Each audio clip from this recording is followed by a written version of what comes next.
Yeah, good afternoon. I'd like to call the Finance Committee meeting of November 8th, 2022 to order at 3 minutes after 3 p.m. And welcome everybody.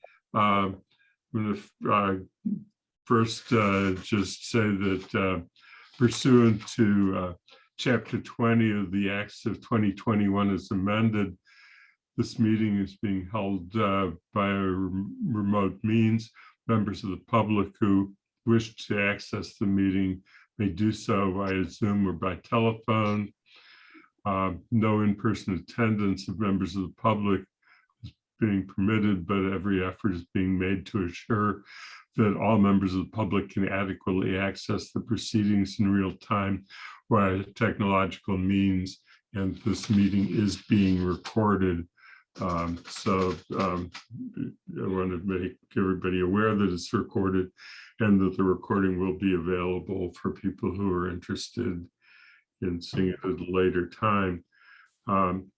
Next thing I'd like to do is call on each member of the committee and ask that they can hear me and we can confirm that we're hearing them. And once we've done that, then we'll bring in our guests to the process by introducing them and the other staff who are here for the first part of the discussion that we're going to have today. We're going to start with the street acceptance for about 30 minutes is the time that I've been anticipating. They have some specific goals I'll speak to in that in a moment, but going for the confirmation that people can hear and be heard, I'll just do it alphabetically by last name. So in Griesmer. Present. Egner. Present. Holloway. Present. Kubiak. Present. Miller. Present. Shane. Here. And I think that Walker is currently not present. So with that said, I think that there are two people who are representing the community association. One is Doug Donnell. So Doug obviously could hear because we just saw him wave. And Attorney Felicity Hardy. Good afternoon, Mr. Chairman. For some reason, my video is not working. Can everybody hear me? We Yes. can hear you.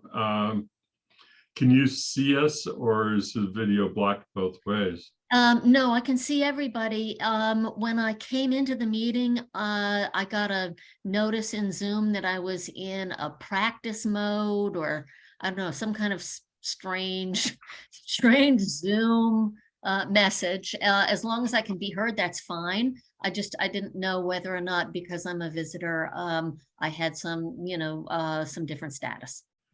Athena, is there anything that Sean can do? I don't think so. Felicity, do you have a camera? Did you say you have a camera? I do have a camera and it always works. Is So it like a laptop eye or a portable camera? it's built into the laptop. Sometimes they're not open. You have to like scroll. Do you know if it's open?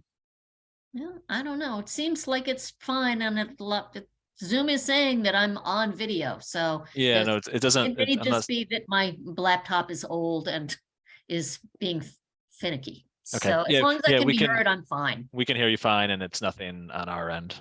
Okay.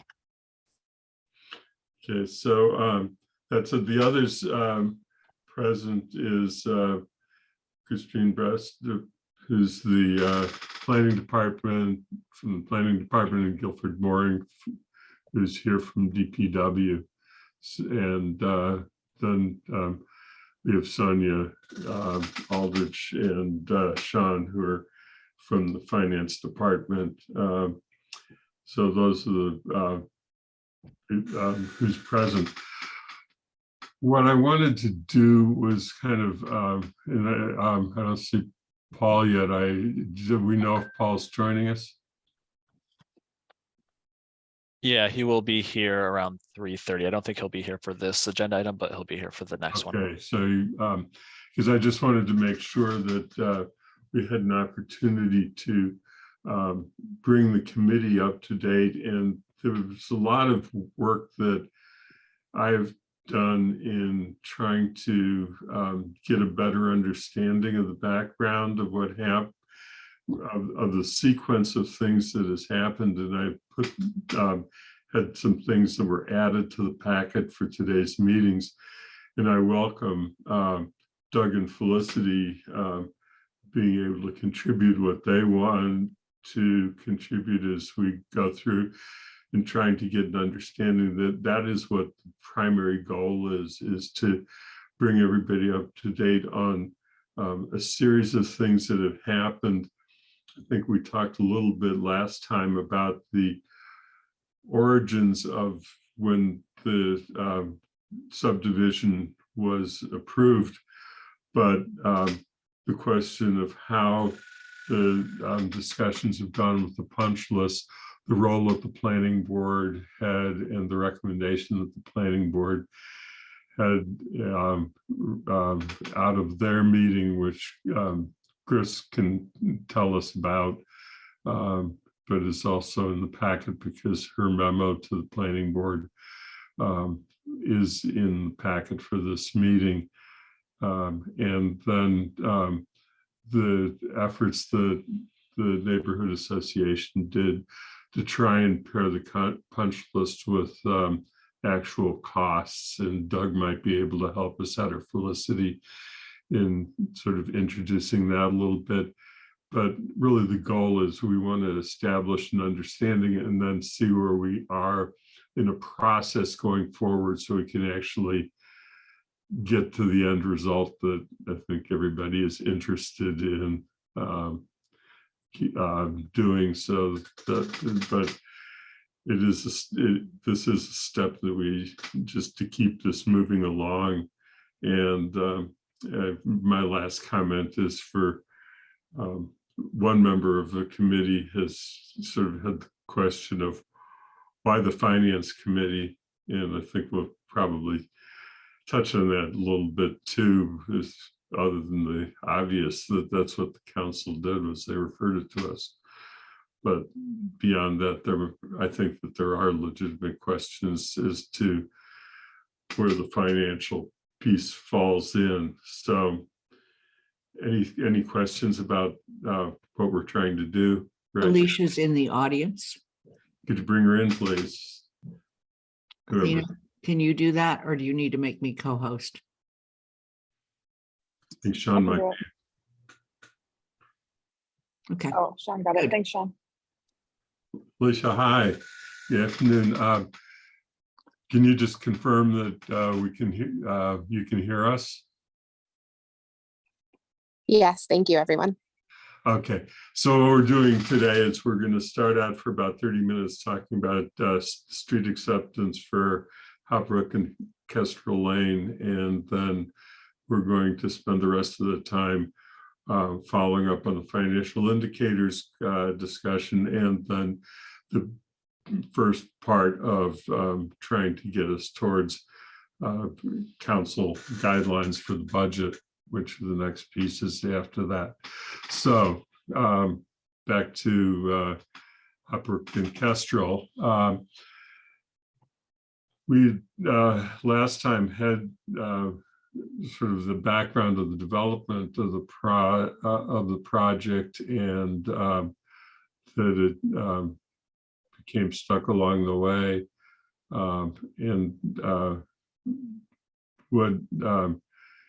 Sean, you know or Sonia, you know the amount of money that's in the account that was deposited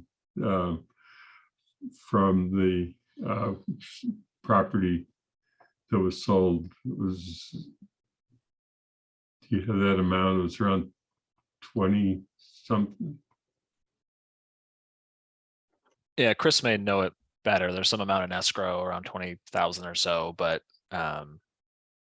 Chris, I don't know if you have that number offhand. Chris has her hand raised. Yeah, Chris.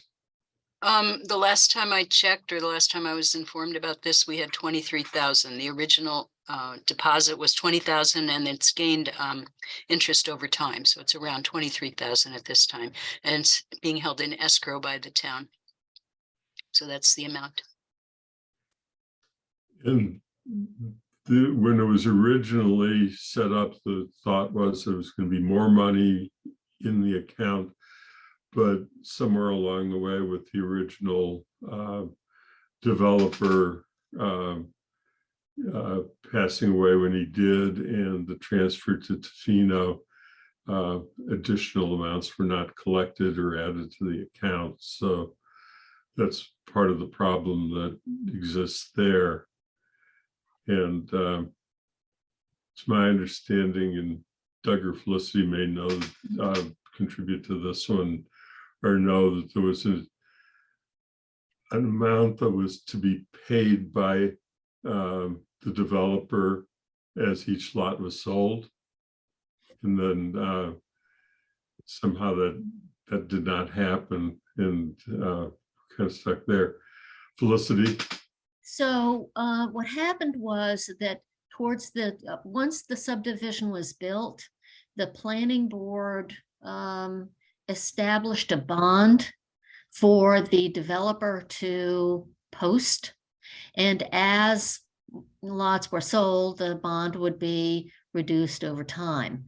But apparently what happened was that the full bond was never posted with the planning board. Doug can correct me if my memory is wrong about this, but I believe the full amount was supposed to be $120,000, not $20,000. So the developer was about $100,000 short of what should have been posted. And had that happened, there would have been adequate funds to ensure that the developer finished the punch list and the roads would have been accepted in the ordinary course, but that never happened. Doug, do you have anything to add? And then Chris, I'll ask. In this moment, I'll just add it. I believe the number was actually 130,000. That was what the planning board originally voted. And I think that was in 2001. And then the other point, just to clarify, that you had said, Mr. Chairman, about when Doug Cole died in 2010, he was Tofino, but Tofino continued on. I don't know how they rearranged their business, but they did continue on. And we've been trying to get the road. We've been pursuing Tofino since around 2012. So even though Doug did die, and that was definitely a problem at the time, there's a lot of time has gone by since then. Thank you. Okay, thank you. And Chris?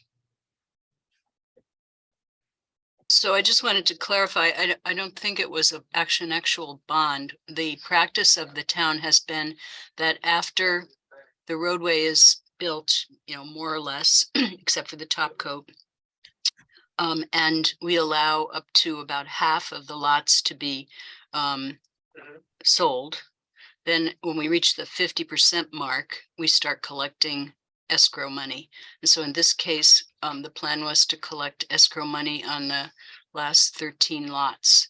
And that's where the 130,000 comes from. It was 10,000 per lot that the town should have collected every time they were asked to release a lot, but they didn't do that for whatever reason. I wasn't working with the planning board at that time.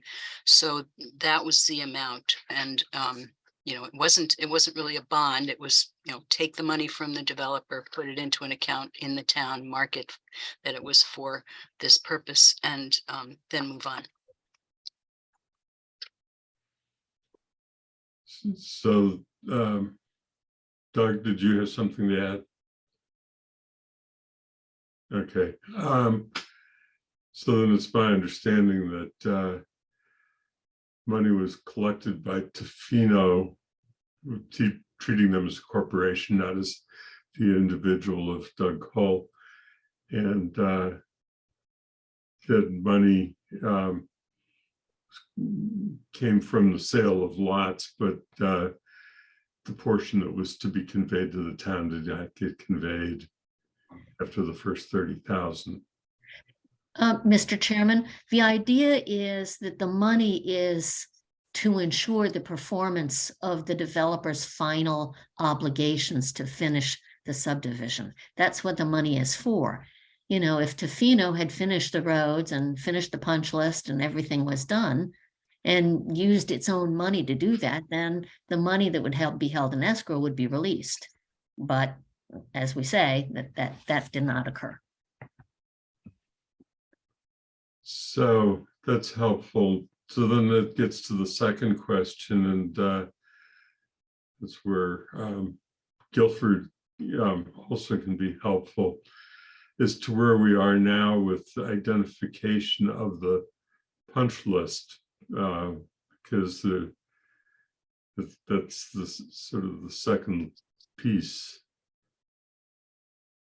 Guilford,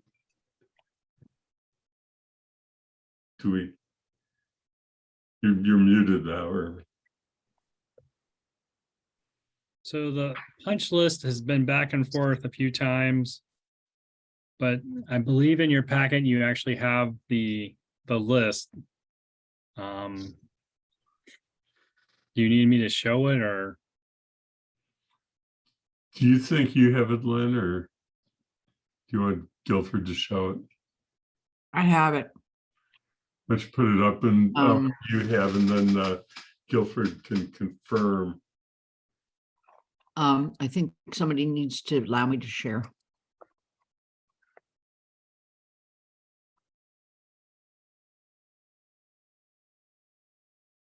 I keep getting that I've just host disabled participant screen sharing, so. Try it again.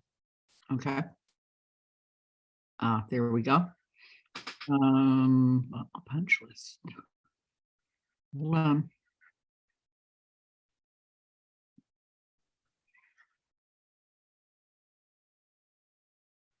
No, that's the Right.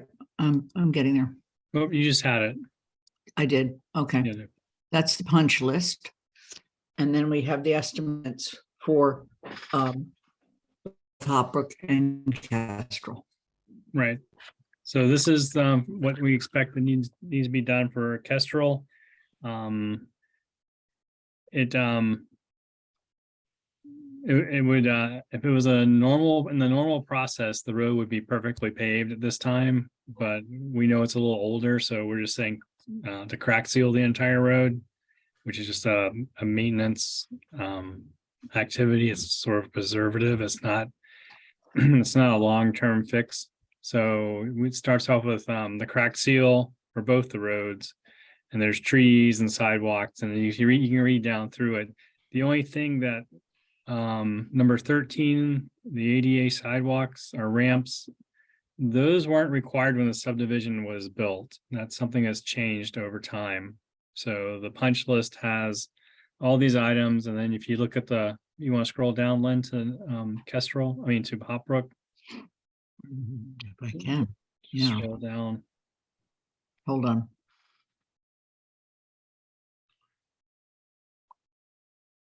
And this is the list for Hopbrook. And again, it has crack seal the whole road. And then I think the ADA is on there as well. No, I don't see it on here.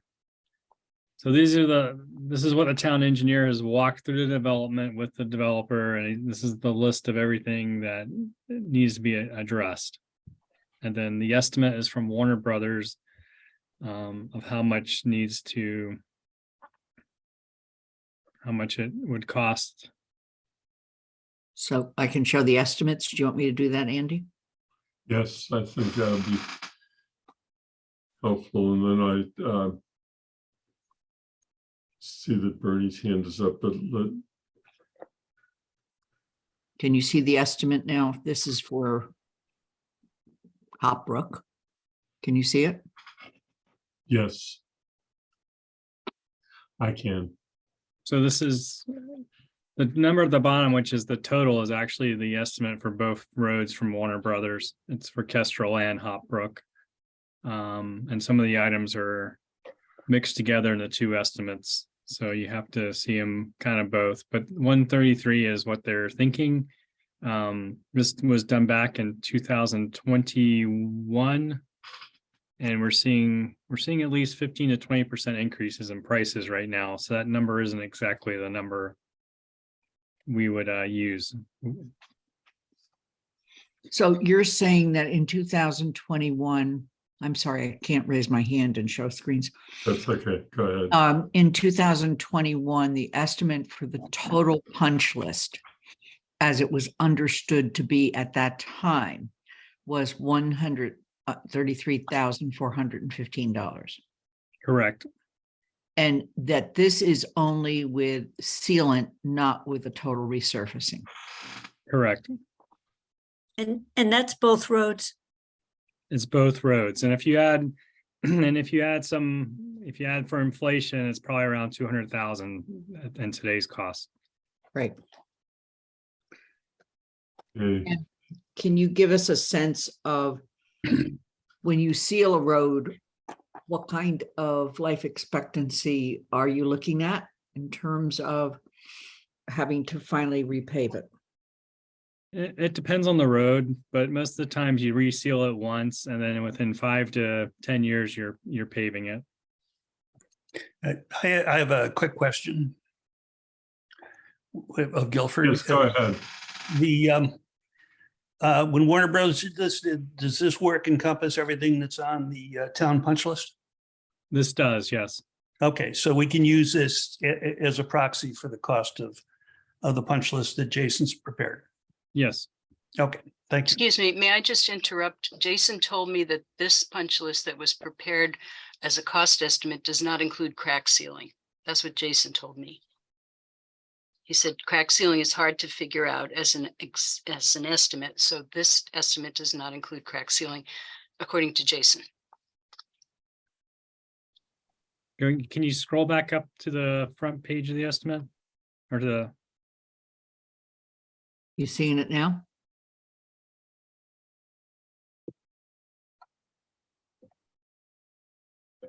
no.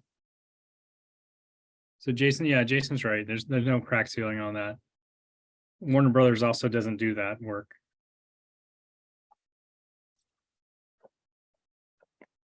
So do you have an estimate or not of what crack sealing would add to that if it's not on the list? I would actually say if you use the price for the 2,700 for the ADA ramps, you're probably pretty close to what the price would be. It would probably be for those two roads anywhere from $25,000 to $3,000.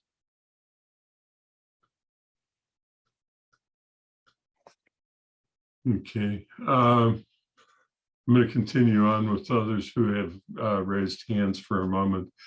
Sean? Guilford, do these estimates, is this pretty much everything that was wrong with the road when it back then?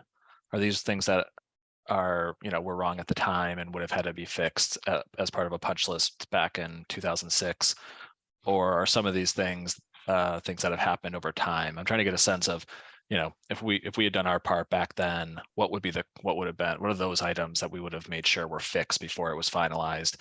And what portion are things that have just wear and tear that's happened since then? A lot of the issues with the catch basins, the gutter inlets, some of the settling around valves and so forth. The sinkhole was actually a problem before. Most of this, except for probably in 2006. Yeah, most of this except the crack sealing and the most of it was issues that came up at that time as well. Okay, so it may make sense to leave crack sealing off because that wouldn't necessarily have been an issue back then. That's something that's happened over time, right? It has. Okay. But you Doug? can lump it all together into about $200,000 for probably everything. So Doug? Yeah, I'd just like to add a couple things. one, this estimate, I had this estimate put together as a homeowner to do our due diligence 2 years ago. So this was generated because I took the time to walk the roads with Warner Brothers, with the town engineer. This list was based on the punch list that Jason had generated in 2020. And it was the state of the road in 2020. And we decided not to include the crack sealing because the town or somebody other than Warner Brothers can get a much better cost per foot at the scale of a town. But this also includes what was originally part of there was 3, depending on who you ask, 3 to 5 items on the original punch list in 2006. 2004 to 2006 that were not complete at the time when the road would have been accepted, but they are also included in this. So I just want to kind of clarify that there was the original outstanding items as well as some items that need to be cleaned up on the as-built, which are the surveys for the 2 roads in 2004. Those items are also on this list, but then in addition to those 3 or 5 items, depending on who you ask, there are these additional 37, say, items that are a result mostly of just time going by.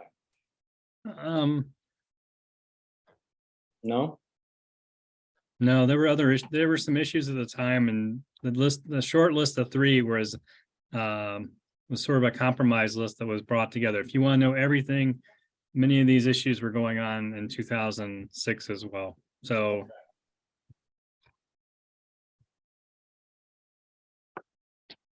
sorry. Kathy?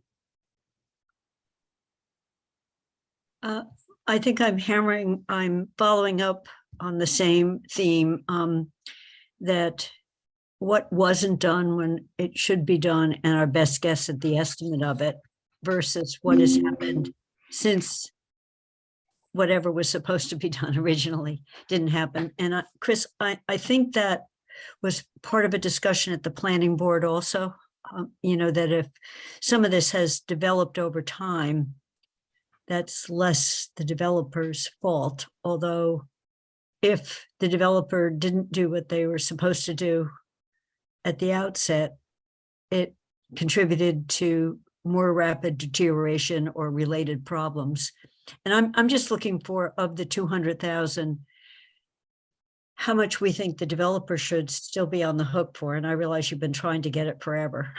And how much, if everything had been up to snuff and the town had taken it over, we would have been, since 2006, doing some work on these roads, Guilford, although some roads in town probably haven't been touched since 2006 that had nothing to do with this development, given this kind of a road.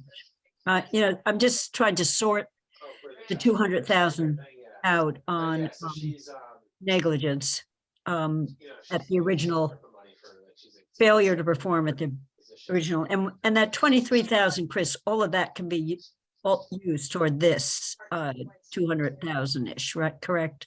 So You want me to answer that, Andy? Yes, go ahead, please. Yeah, the 23,000 is available, and Tofino has also committed to doing 3 items that are listed on a short list. And the estimate for that is somewhere between 20,000 and 25,000. So if you add, 20,000 that he's committed to do and 23,000 that he's got in our account, that's 43,000. So he's more or less committed to do about $43,000 worth of work. And may I just say one more thing?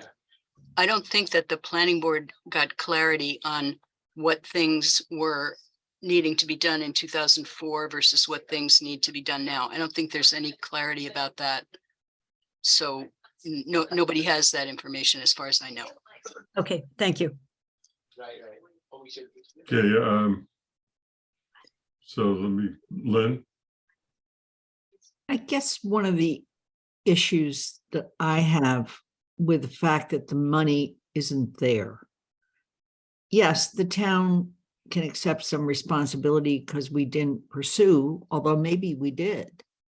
But anybody who knows that there is a commitment should be putting money aside, even if they didn't get a bill from the town.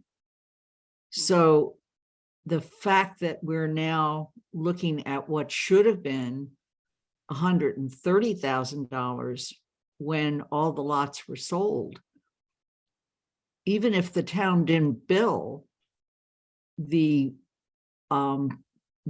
developer knew very well that that was the commitment. So I'm a little annoyed that we keep feeling like this is a town fault. I'm not annoyed, I'm just perplexed that this should be seen as a town problem because we didn't bill, versus a developer problem because they didn't put the money aside. Because to me, the whole issue goes back to where is the $130,000 that should have been collected? And that's the amount of money, whether it should have been collected and it was someplace and in escrow and, you know, earning some interest or not.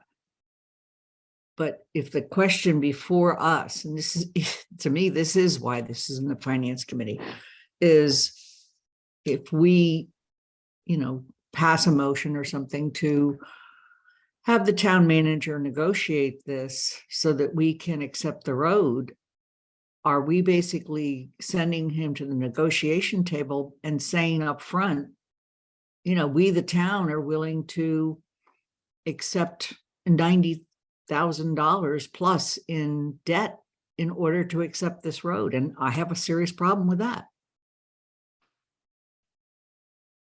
And it's, my heart goes out to these residents. I'm just very questioning the ethical nature of the developer. Bernie?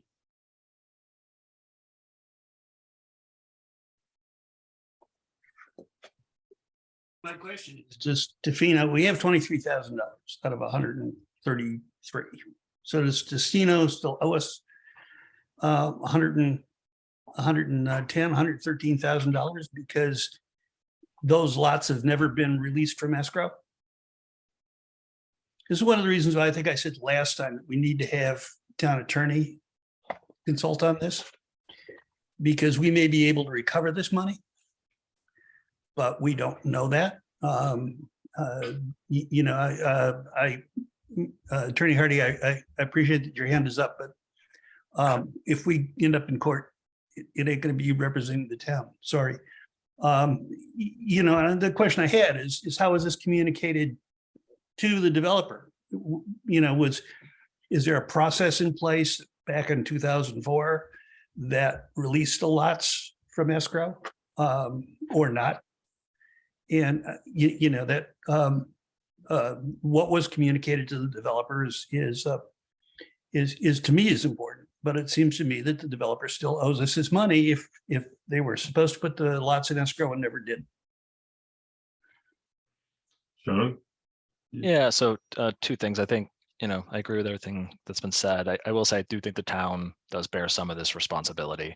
Guilford, I don't know if you have a guesstimate, but if these things were done back in 2006 or 2007, they probably would cost a lot less than $130,000 if that's what they cost in 2001, right? Or probably half as much, maybe. It would cost less. Prices started to go up around 2007. Okay. 8. So I think here in the conversation, it is a complicated issue.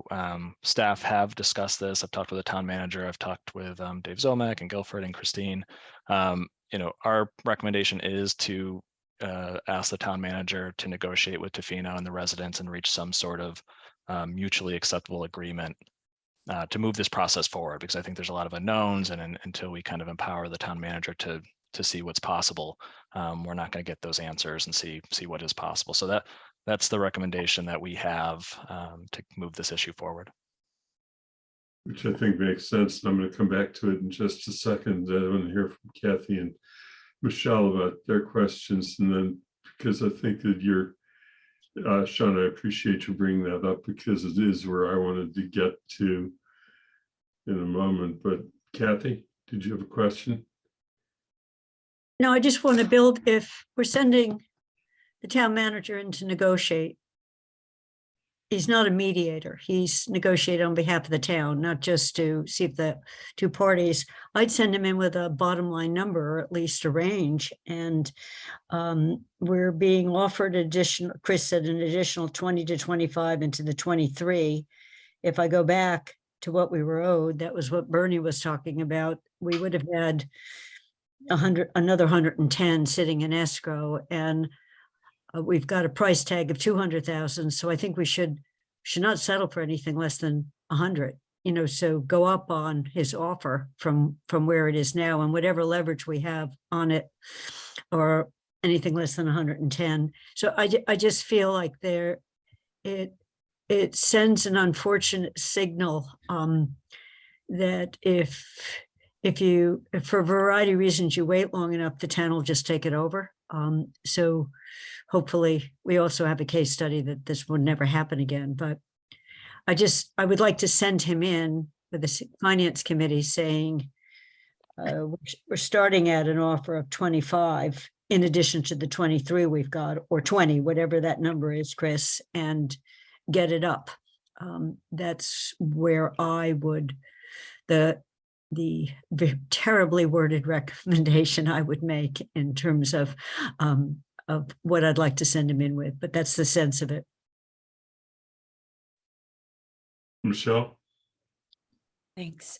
I just want to make sure I understand. So what Lynn was saying, I think, is that there was supposed to be money set aside that should have been put in escrow and some agreement between the town and the developer. I don't know of any legal reason why we would have to bill a developer for them to be to fulfill their agreement. So I'm just trying to understand. It sounds like that money got lost track of, but why is that not money that we can still pursue? If there is an agreement in place that says that that money is owed to the town. Yeah, Felicity, I don't know if. So a couple of things. Mr. Chairman, I would just suggest to the committee that establishing a negotiating posture in a public meeting might not be the most prudent approach. So I would just encourage everybody to think about that. So that was one thing I was going to say. And to Ms. Miller's point, the way it works, Ms. Miller, is that when a developer does a subdivision project, the lots are released for sale over a period of time, okay?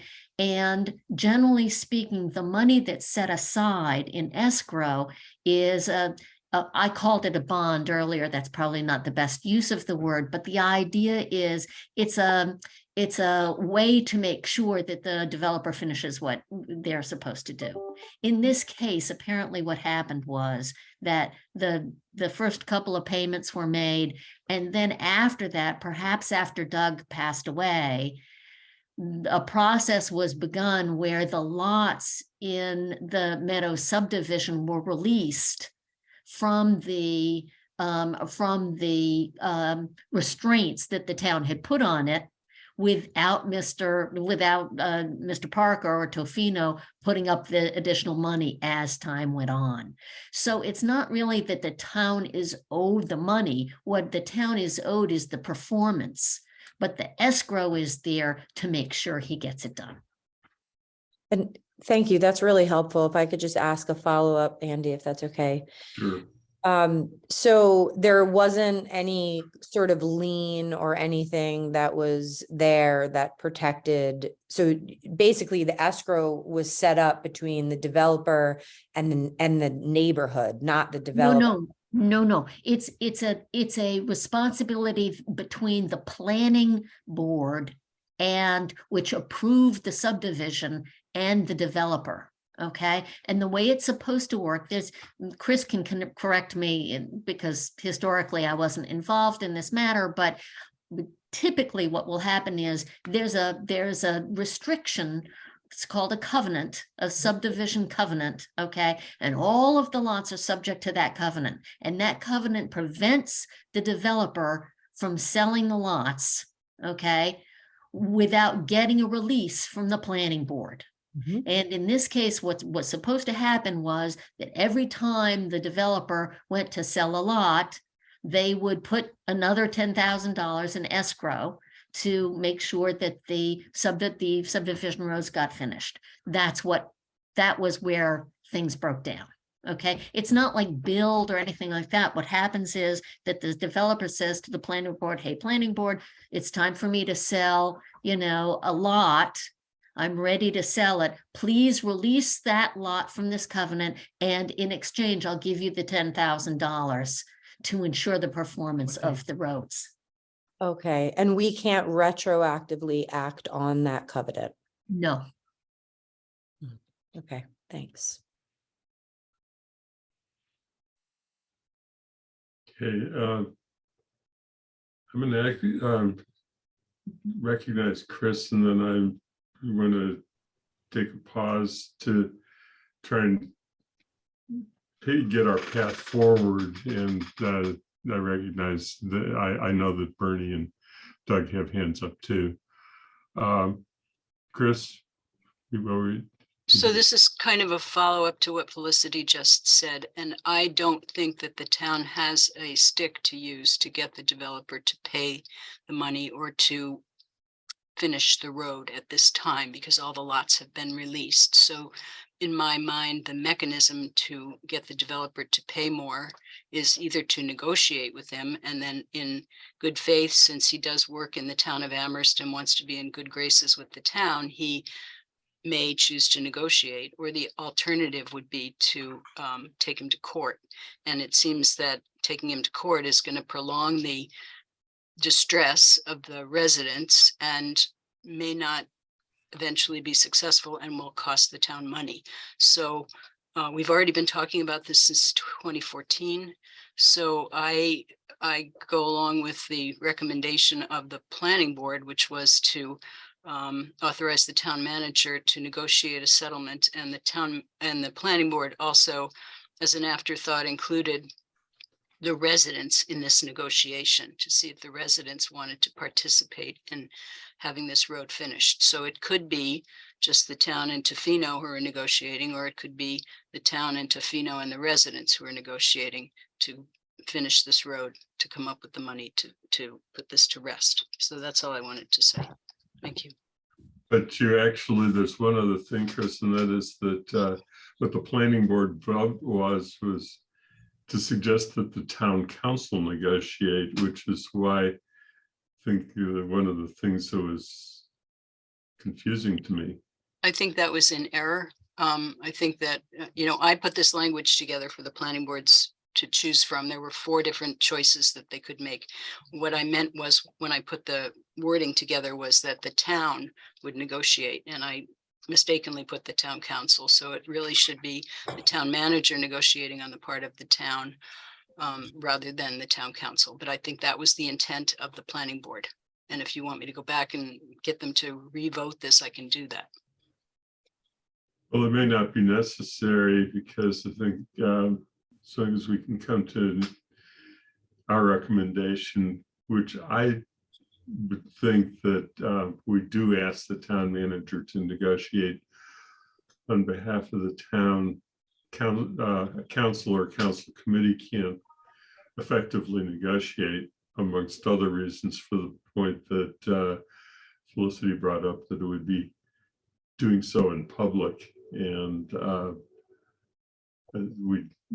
that's not a good way to negotiate is through a public process where you have to do things through open meetings. So it would seem that the appropriate thing for us to do is to ask the town manager to take this on and then report back to us and put our work, once we've concluded today, on hold until we hear back from him. Bernie? Yeah, a couple of points. From my experience, you can have a bond issued by the developer for a performance bond issued, but that's not considered a best practice because if they don't finish the work, then you've got to go seize the bond, and that's problematic. My other experience is the escrow money gets collected up front and it gets returned to the developer as work proceeds. So that way you're sitting on their money, and it's an incentive. And I think one lesson from this is we need to, and maybe all this has been fixed, I don't know. And I know that the planning department is certainly very busy, but it would be a good thing to go back and look at the process that we use to ensure that we get the money up front, or that we have a more aggressive kind of policy for collecting the escrow money from a developer. The way this is headed is that, and again, I do wish that we had heard from the town attorney. Maybe we can't, and it's probably not. Attorney Hardy is correct. It's probably not it's not a good idea to come up with a negotiating strategy in public. But I think the way we're headed is that we should suggest to have the town administrator, town manager, try to negotiate out the best settlement possible in this. I don't mind the residents being included in those discussions, but just keep in mind that they're not negotiating on behalf of the town.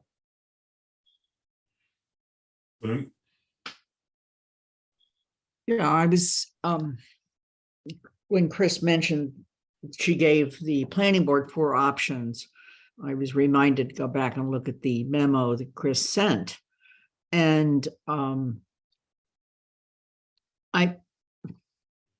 that is one of the 4 options. Obviously, we could also ignore this. We could do any number of things. I just don't want to start setting a precedent where basically subdivisions don't get completed in terms of the roads. And then because we care about our residents, the town's picking up the tab. And I said this in the last meeting, and I'll just repeat it again. We don't need to be accepting any more bad roads in Amherst. We have plenty. And our residents tell us that every day. So I'm just very concerned, and I definitely do not want to see us negotiating in public, and I don't want to see us even suggesting the strategy in public. But in my mind, this isn't the town's fault. And yet we want to help our residents out. Doug? Yeah, I just want to add that it's not that it's the town's fault, but the town is the governing body, and this has been an approved subdivision since the late 90s. And it has been the plan that this would be an accepted public way since that time. It was built to those standards. It almost happened in the early 2000s, and then it didn't. And primarily that's because Tofino has resisted that process for a decade and a half. However, the town also has certain responsibilities, whether that's financial or not, to oversee that those developers are, that there was no statute of limitations of when this is getting done. And so the town never governed in that sense. And so now you have 28 property owners who are paying in property taxes under the expectation that they're living on a public way. And here we are 15 years later, and many of the problems that are associated with the costs of this are a function of time. And this would not have been the issue that it is today had it been more consistently pursued by both parties, the town and Tofino, 10 years ago, 5 years ago, even 5 years ago would have made a big difference. And I just want to add that the homeowners have been pursuing this actively as hard as we can with the limited agency that we have since 2014. Thank you. Guilford? Thanks. I just wanted to point out there's only 2 subdivisions like this in Amherst right now. There's this one, the Meadows, and there's Amherst Hills. And I think Chris can correct me if I'm wrong, but those are the only 2 subdivisions that haven't been finalized that were laid out as public roads. All the rest have either been private roads or they've been completed. So these are the only 2 like this. We do have some private roads that have asked to be accepted as public roads, but there's no subdivision that still hasn't finished except for these 2, the Meadows and Amherst Hills.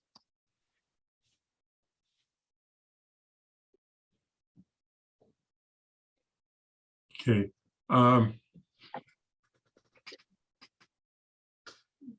I don't think that there's much else we can do. I know that Paul is now at least listening in on the meeting because I see he's joined us. Hey, Paul. I think that what we're moving towards is a suggestion that had been made by Sean earlier, and I think that he had already properly discussed it with you, which was that the committee asked that you take over and negotiate with Tofino and, as appropriate, the homeowners to see if there's a resolution that can be reached that will allow the council to move forward with the acceptance process. And would that be acceptable? Yes, that's our recommendation, and I think it's a good approach. And I think that the other thing that would be helpful for us to know is that Chris had sent us a memorandum at the beginning when it was first presented to the council before referral to this committee. And Chris's memo was really based upon KP Law's general advice to all of its client communities that delineated a 3-step process. And the first step is to accept the layout of the roads that would be proposed to be accepted according to the plans that were developed. And I think that we talked about that in our first meeting. And so it would be helpful to know whether there's any reason why we couldn't take that first step. And if KP Law thinks that it would be appropriate to do so, I think that it would be sort of something for us to consider to indicate to the homeowners that we are taking this matter up seriously. So that would be, if you could find that out, that would be helpful. I want to conclude this so that we can get on to our other agenda items, but see a couple of hands up again. So Michelle. Really quickly, Guilford, the 2 that you said have not, the two developments that you just mentioned, are they the same developer? Yes. Okay, and the second one that you mentioned, that's not the one we're talking about, is there any protections that we need to put in place, given what we know about this developer? Or is that, what's the status of that one? the planning department and DPW is working with him and getting things corrected, and that one's actually moving differently than this one is. I see. Okay, thank you. Lynn, I'm ready to make a motion. okay, go ahead, then. I move that we ask the town manager to negotiate with Tofino, and to the extent that the residents can be involved, to bring this to conclusion. That's Shane, the second. recommendation to the town council, correct? I'm sorry, that's right. We have to That's a- recommend that to the town council. Shane seconds. So it's the motion is to recommend to the town council that it asks the town manager to negotiate with Fino and Associates and with the homeowners participating as appropriate to reach a resolution to this problem. And Michelle? Are we in discussion of the motion now? Yes. Okay. Just building on what I was just asking Guilford about and understanding that we don't want to negotiate in a public meeting. I'm wondering if there's any benefit in having Paul try to negotiate both of the situations together, if there's any leveraging that could be had with that. I understand it sounds like that one's moving in a different direction, but is there any strategy, or I guess I just ask Paul to consider that in his process. Chris? On that one, we know what needs to be done, and the developer has given us a check for $50,000 to complete the work, which is more than Jason Skeels, the town engineer, thinks is necessary to complete the work. Jason estimated around 25,000.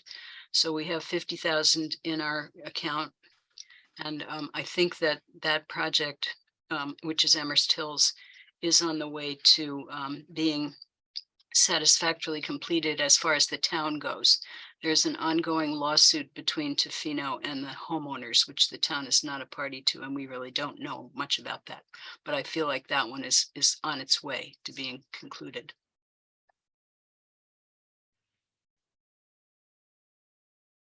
So we have a motion on the floor. It's been made and seconded. Is there anything else to be said on the motion? So seeing none, I'm going to, that there's no request for further discussion, just go ahead and take a vote, which because this is a remote meeting, just so that our guests understand why we're doing this way. It's required by the open meeting law that if there's a remote meeting that we take all votes by asking each member. And the other thing for a vote, and the other thing that you should know is that there are 5 voting members of the committee who are the councilor members of the committee, and there are 3 resident members who are non-voting members. And so when we call on each member, we asking for a yes or no from councilor members. And we also ask our resident members whether they support it, or don't support the motion. That's reported in the minutes and reported to the council. But it's not, but the vote itself it has to be a majority of the councilor members. So ready to vote, Lynn?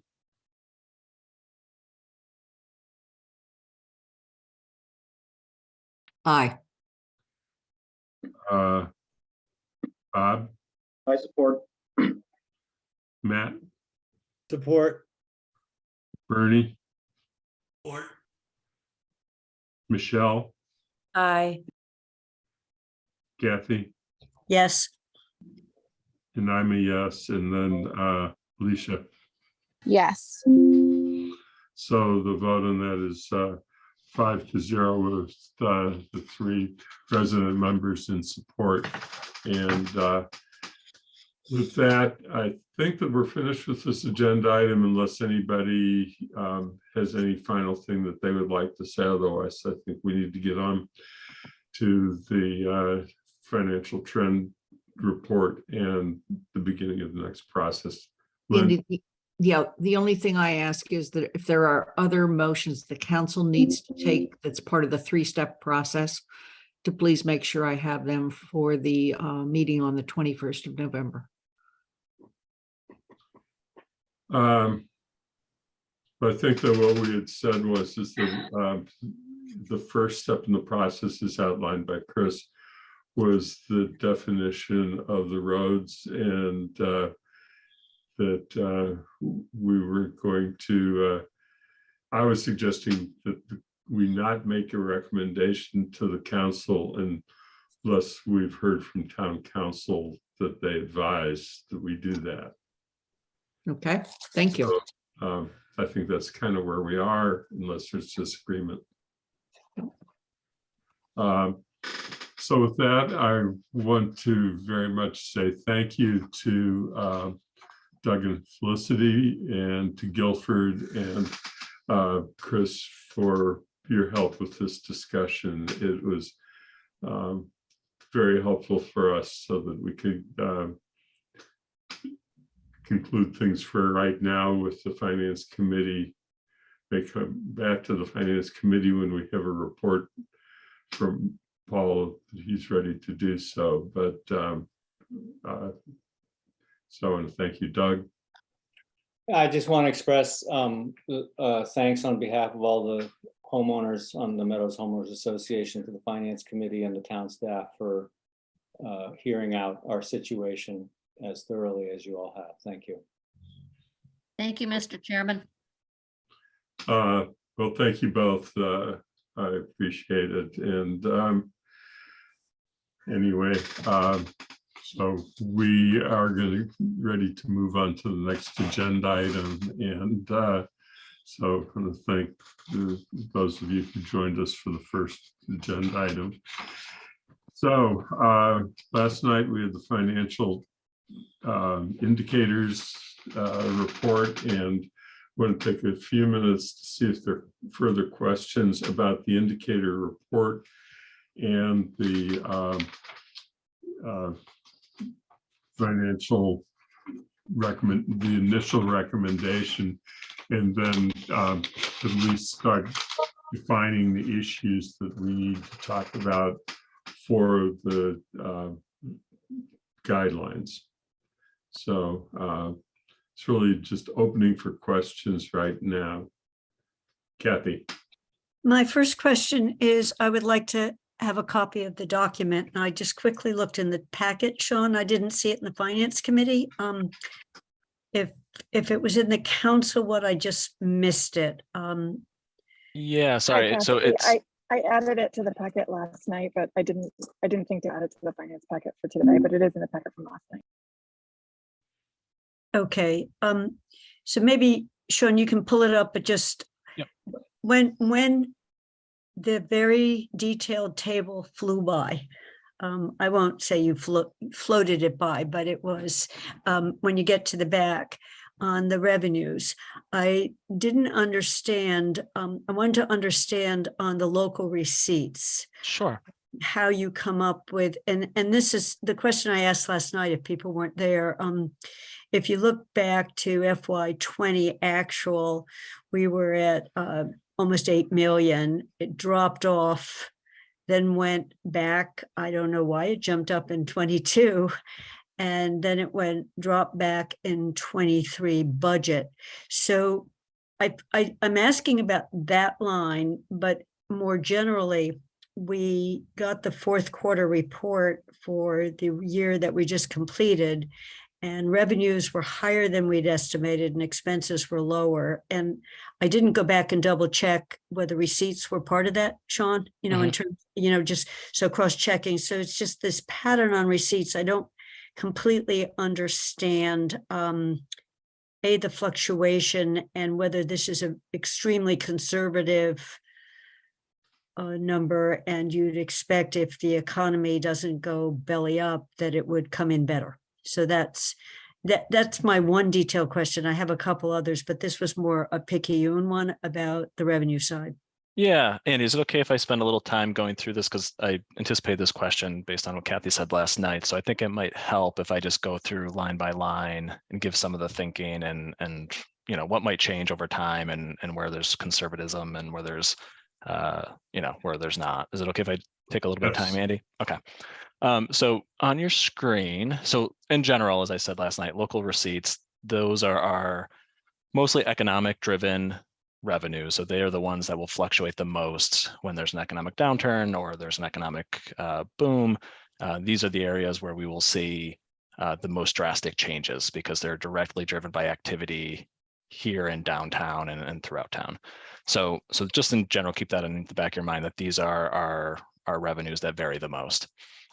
So starting with motor vehicle excise tax. So we've budgeted 1.6 for now for FY24. That's an area that I could see potentially going up as we go through future versions of this. You can see in FY20 and 21, we brought in about 1.7. FY22 was an abnormally large year, where you can see it came in much higher than the prior years. One thing we did put in place recently that we hope will increase motor vehicle excise tax over time is the parking permit system, where we are sort of incentivizing residents downtown to actually garage their vehicles here, and that would contribute to this number rising. So as we see the numbers come in FY23, that's something we might bring up as we go forward.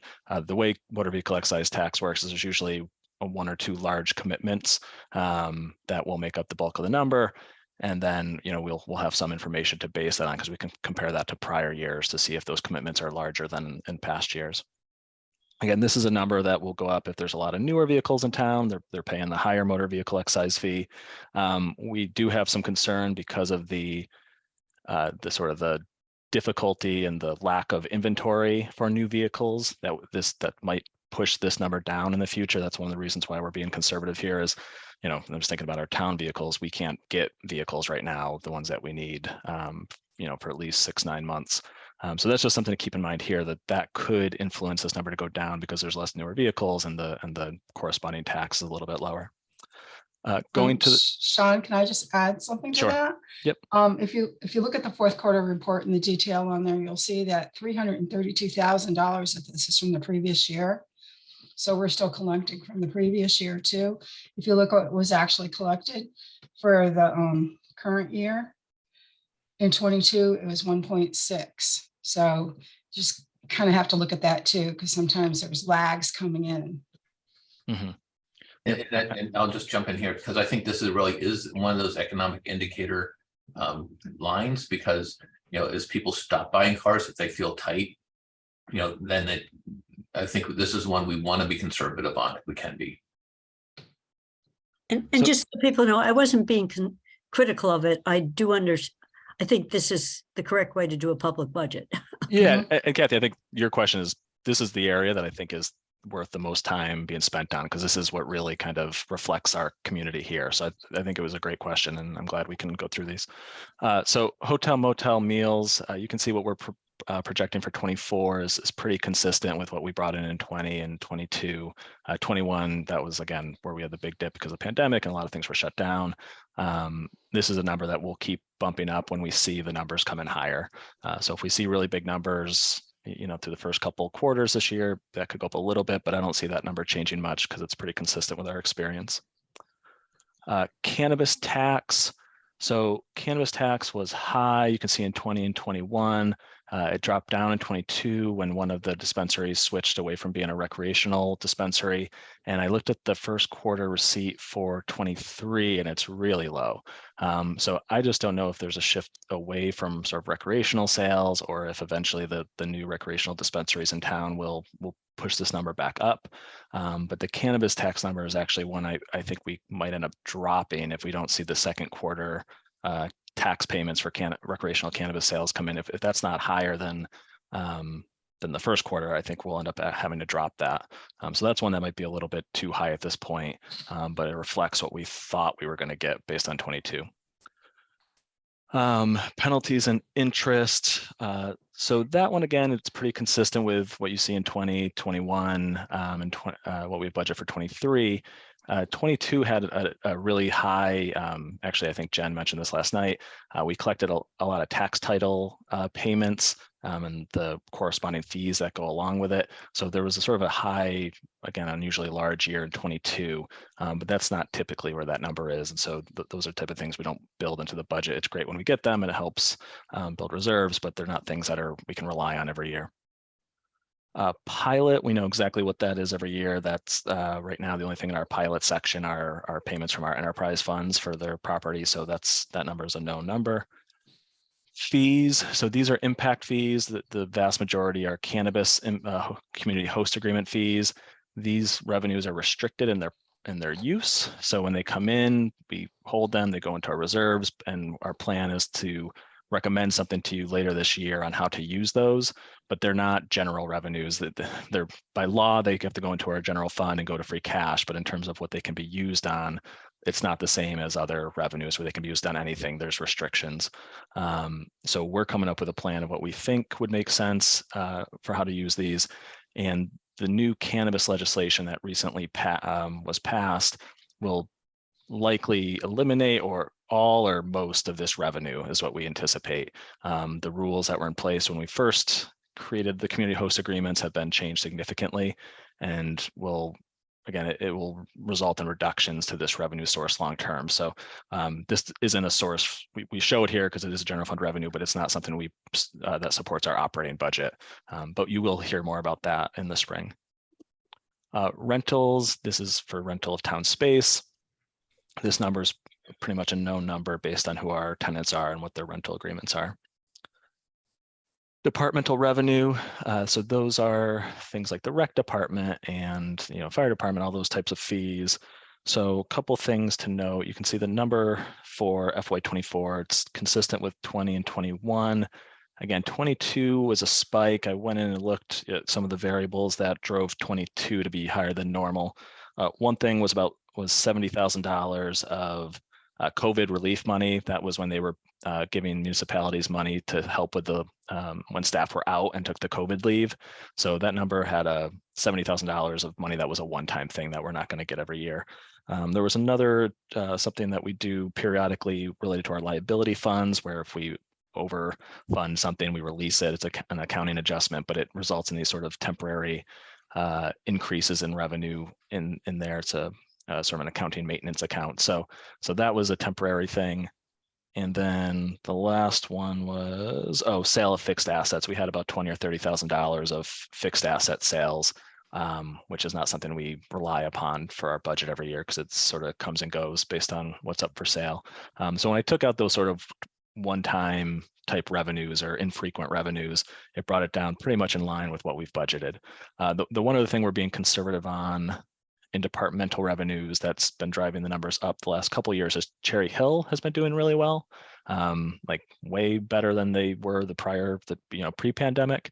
And so we have been slowly increasing Cherry Hill revenues, but we haven't increased them to, for example, what we received last year, because we're not sure if this is a temporary increase or if it's going to be a permanent increase. So Cherry Hill is one of those areas where we're being a little bit conservative. We are increasing what we're projecting for revenue compared to the prior year's budget, but we haven't increased it all the way up to where it was last year because it's so much higher than it was the prior couple of years of experience. Licenses and permits. So we brought that up significantly. That's tied directly to all the development that's going on in town and hopefully the future development that will create revenue in this category. So We have brought that up closer to what the average has been the last few years. Special assessments is what we collect from UMass and the 5 colleges for PVTA offsets. They pay a portion of our regional transit assessment. So we don't know that number right now. We keep the prior year's number. And what we'll do is we will get the exact, we'll get an estimate in December from the transit system that we will update this number with. So we'll have a better figure there.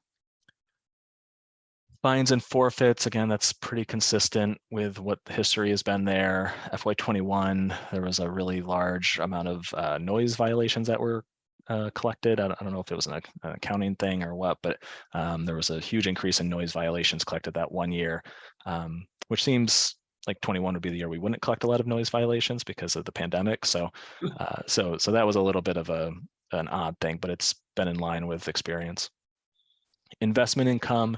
So we've been trying to increase our investment income revenues slowly over the last 3 years. I think when I first started, it was around 60,000. We've increased it to 90 last year. We're bringing it up to 100. I'll talk to my treasurer and we'll see again what we think we're going to collect over the coming years. But we're always a little conservative with this because you know how quickly interest rates can change. So the investment income is what we collect on our bank accounts, essentially. And 20, you'll see a big year, and 20, I think, was the best year we ever had. And it was because the treasurer had a whole bunch of CDs lined up that all came due in FY20. So all the earnings for those CDs all was recorded at the same time. And our new treasurer is trying to outdo that year. So that's the good news, is our new treasurer is trying to beat that year. So, and then the last section is miscellaneous. So this area has fluctuated a lot in recent years. So back in FY20, that was where strategic partnership agreement payments were held. That was about $120,000. As you all may know, the town no longer gets the strategic partnership agreement payments directly. We don't get those anymore, but the university does make payments directly to the school system. So it was a little bit of a switch where the town doesn't get the money. There's $200,000 that goes directly to the schools, new money for them, but we lost a revenue source. So that's one thing that's different. The other thing in that area, or the other big thing in that category, is occupancy fees. So occupancy fees have fluctuated wildly in the last few years. This is the agreement we have with the hotel on campus that they make a 7% or 6% occupancy fee payment to the town. And during the pandemic, we received zero. Last year, we received about $80,000, much lower than what we received in prior years. And given the enrollment concerns there and the sort of the space concerns, we've increased what we expect to receive a little bit, but we're still being cautious on that until we see the revenue numbers go up more than where they've been. And then the last thing there that drives that number up sporadically is something called supplemental taxes. It's when there's a development that we can do a supplemental tax bill to. It's not something that happens every year. It's infrequent, but when it does happen, it can be a significant amount. So for example, if there was a new development and we valued them at one point in the year, there's an opportunity for the assessor to go back and collect some supplemental taxes for the remainder of the year. And when they're able to do that, those revenues get reported here in the miscellaneous section. And so, but again, that's not an every year thing, it's sporadic, so we don't typically budget it. And so that's sort of a breakdown of our local receipts. Thank you. Bob, is your question about local receipts or about a different topic? A different topic. Let me just ask real quickly, is there any questions about the local receipts report from other members of the committee? Yes, I don't see anybody raising hands at this point. Bob, go ahead then. Yeah, I have a question about the expenditure side, and it has to do with the table that you had on salaries and benefits. I think it's not that one.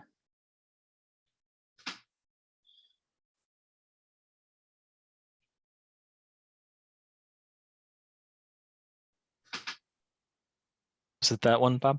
Well, there's a table, not There- the charts. There's one that's detailed, Sean, where you show the pension piece, but you don't actually break out health insurance, I don't think. It's somewhere else in the table. Was it in this presentation or was it in the I other? think it was in the report, not necessarily in the presentation.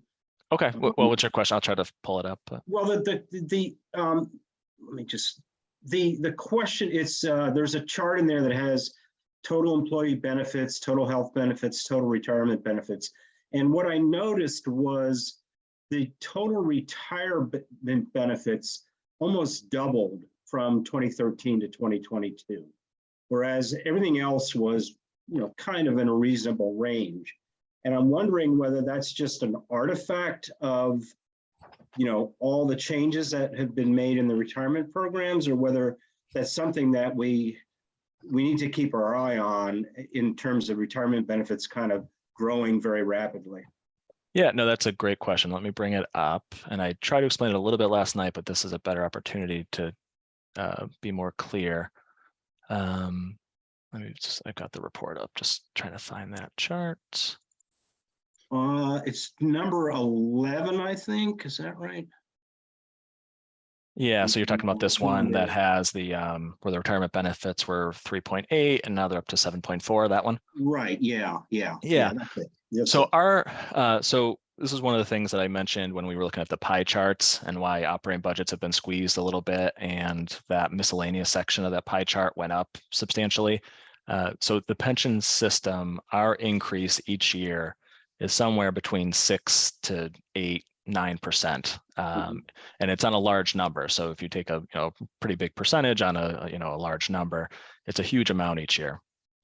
And so the reason this is because for many years, municipalities and communities were not withholding enough money from their employees to cover the benefits that they promised them for their pensions, and combine that with people living longer, that there just wasn't enough money set aside.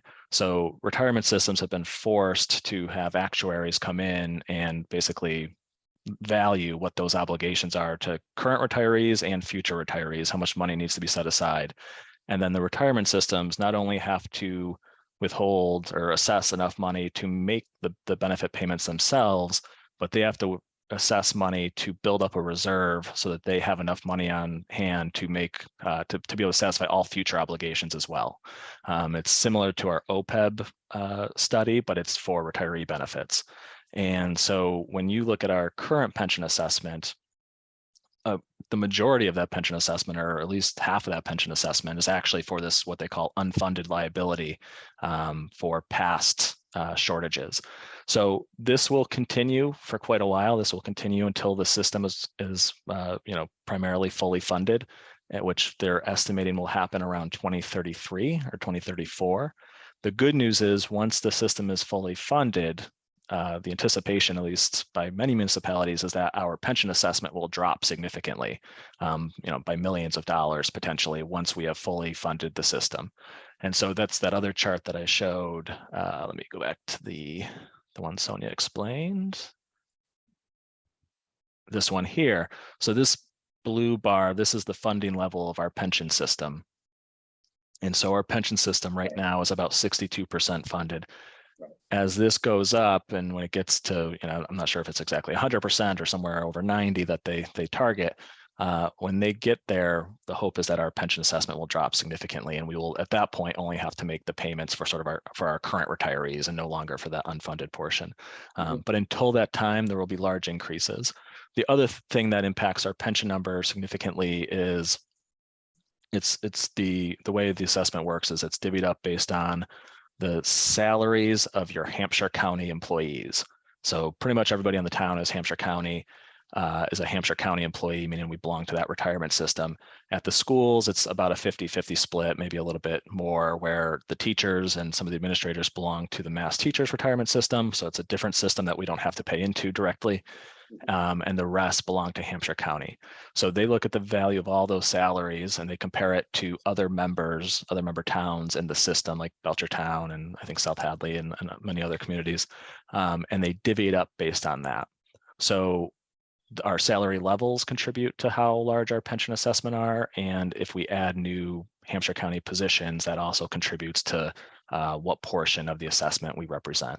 So the point I wanted to make last night, or for when we think about FY24, we're going to see our pie, our slice of that assessment grow as we add the salaries for the new CREST department, because we're adding about 10 positions there that are all Hampshire County. That's going to increase our slice of the assessment. So you might see that we're going to see that cost grow a little bit more than normal in FY24. Right, but the rate of growth, is that going to continue until we reach that, 2033 or wherever? Yeah, no, I can share. So the Hampshire County Retirement System, they hold a meeting every November. All the treasurers go and they will share their payment schedule or their funding schedule, and so you can see what they're projecting. The amount of money they need each year is, and you can see what the growth and the obligation is each year. And so it is expected to continue to grow at a pretty significant rate until it's fully funded. And the stock market makes a huge impact on that. So as the stock market does well, that the value of their assets grow, and that can help boost up their funded percentage. So they'll take a step forward, and then when we hit a recession or a crash in the stock market, they'll take 2 steps back and they'll drop down. So so it is it feels like we're not getting closer, because every time we make gains, you sort of fall back a little bit. Yeah, well, given what happened this year in the stock market, we probably took 5 steps backwards. Okay, thanks. Kathy?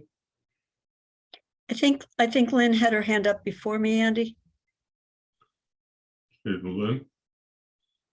I'm assuming, as with most retirement systems, that when our retirees reach 65, they go on Medicare. Is that correct?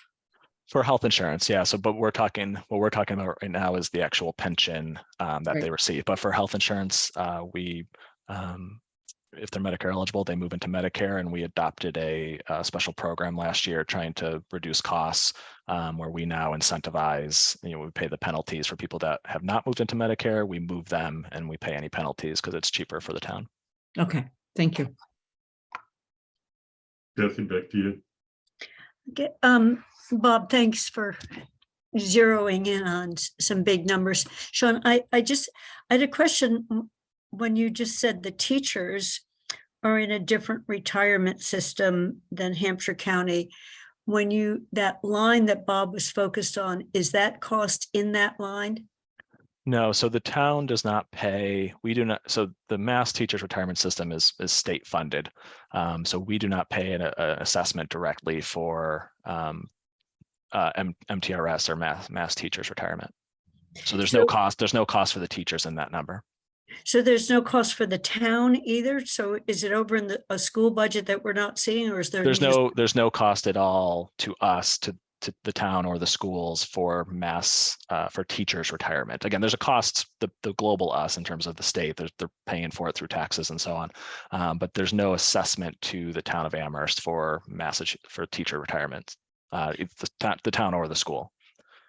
Okay, and then my other question on Lynn's, I'll ask it as a question, but I think it's something I saw. When people reach the age of Medicare, we pay their Medicare share of Part B, I think, which was actually a pretty unusual from my years ago. So we pay a wraparound coverage. We're paying for benefits that's not in the core package, but I think, are we also paying the Part B? I'm getting too techie here, but it's not in that fee has been going up. And I just, so I think, our HR director would be the best one. Kay, who's been our HR director for forever, would be the best one to speak to it. But we do reimburse for Part B. And one of the things that Amherst does is we do have strong retirement benefits, both for the pension through Hampshire County and for health insurance.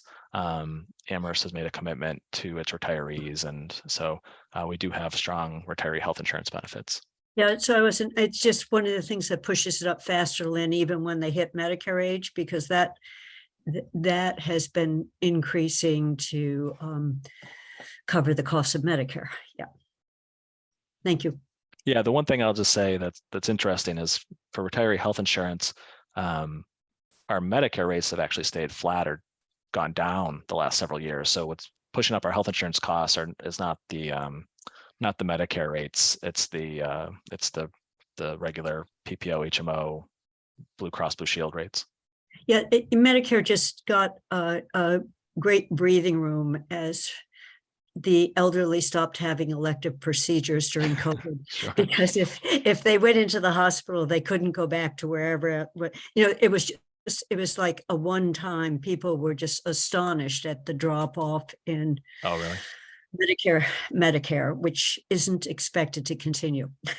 Well, I think that's worth talking about our health insurance projections then, because that's probably the biggest driver in our budget right now. Because we've seen a big we went through utilization rates just a couple days ago, and the use is way up for, as you can imagine, everybody who had deferred going into a hospital or getting procedures. And what's happening, what we're told, is that people go in, get a procedure, find other things that they didn't address.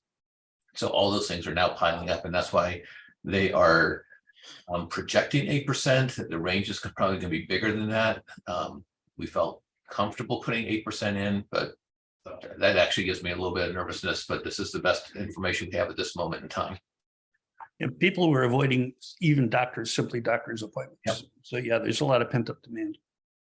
It's pent up, and then well, we don't need to go into this. It's a pressure point that unfortunately is coming back, and the hospitals are trying to recoup through private insurers the fact that Medicare is tight on the way it pays. I mean, we heard that with our EMT people. They said Medicare's payment for the ambulance ride doesn't come close to covering it. Not that private does either. Although that is expected to increase. That's other good news, is that is supposed to increase the Medicare reimbursements on the ambulance side. So I just had, before I wait for someone else, but when you were showing the coming year, you've gone ahead and done 10.5 for the capital allocation. Is that correct? Mm-hmm. Yeah, so that's what I saw. So there is in terms of what's available for operating budget, salaries, benefits, and everything else, we've gone up on capital, as we talked about. I mean, I realize that's a decision point. That's part of our financial guidelines, but that's what's in the charts we were looking at. Yes. Mm-hmm. Okay, correct. Okay, thank you. Very quickly, and then I'm actually interested in the kind of next discussion. I assume none of our employees, as active employees with the town, pay into Social Security? Yep. Okay, That's true. same as the state. Got it. Thank you. Okay. What I want to do real quickly is that we have 4 people in the audience, 3 of whom are counselors, and so this is not the complete public comment section, but if there's anybody in the attendee group who has questions about the financial indicator report that was received last night, they should feel free to raise their hand, and I'll get them recognized, because I want to try and stay with themes for a bit, but we will come back to general public comment. Okay, so seeing none, I think the one other thing that I wanted to do for the benefit of our resident members of the committee, for Bernie and Matt and Bob, last night, I don't know if you stayed on after the financial indicator and were watched any of the meeting itself, where we had public comment. But during the public comment section, we had a large number of members of the teachers union who came and spoke in some very passionate presentations about frustrations that they have with how labor negotiations are proceeding. And of course, labor negotiations are, we don't know because we're not a party to the negotiations. So it's,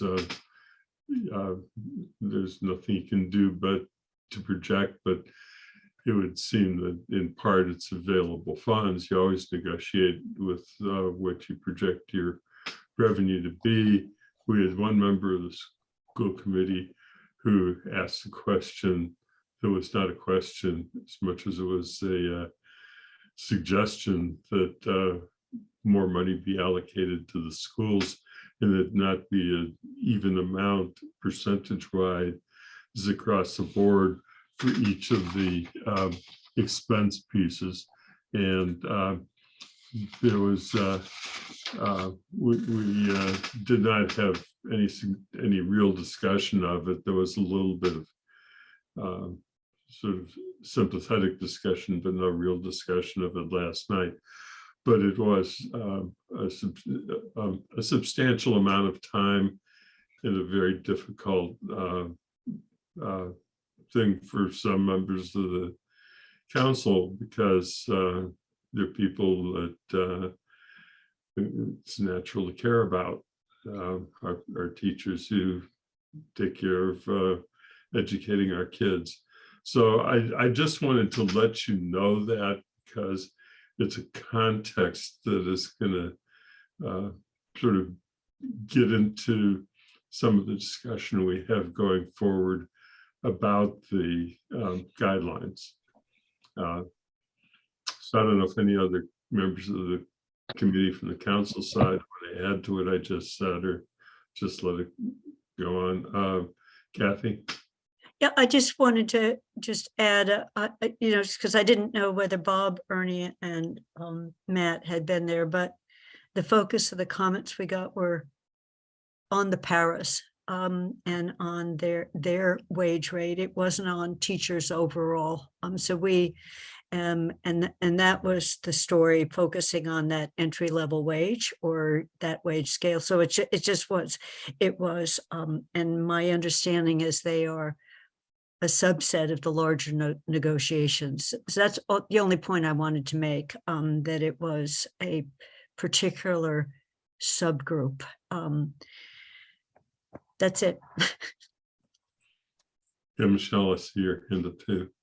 Yeah, I just wanted to note that there are some counselors in the audience that I know had particular concern last night or expressed that concern last night.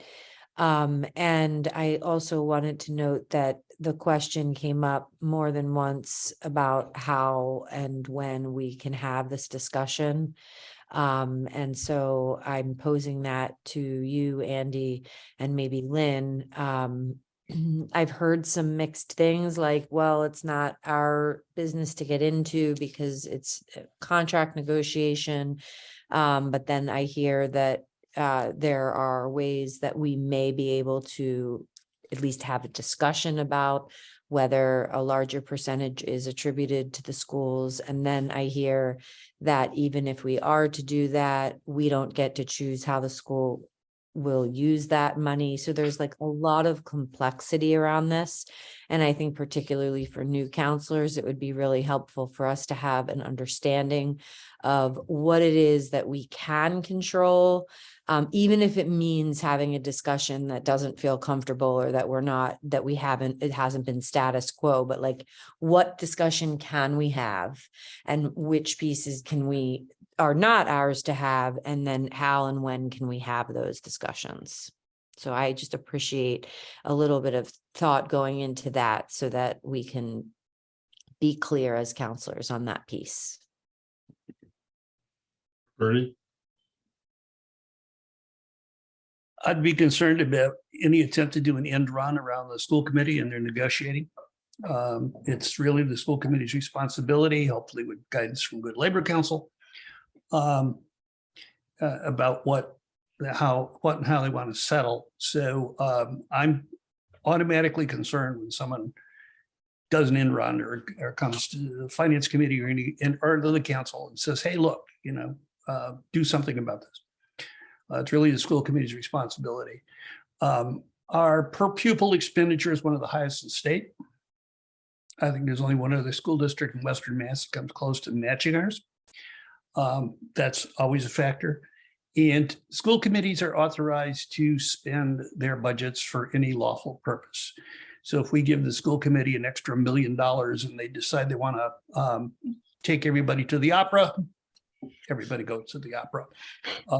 I literally had that happen in Belchertown when you're not to the opera, but the symphony at City Hall, and it was $1 million.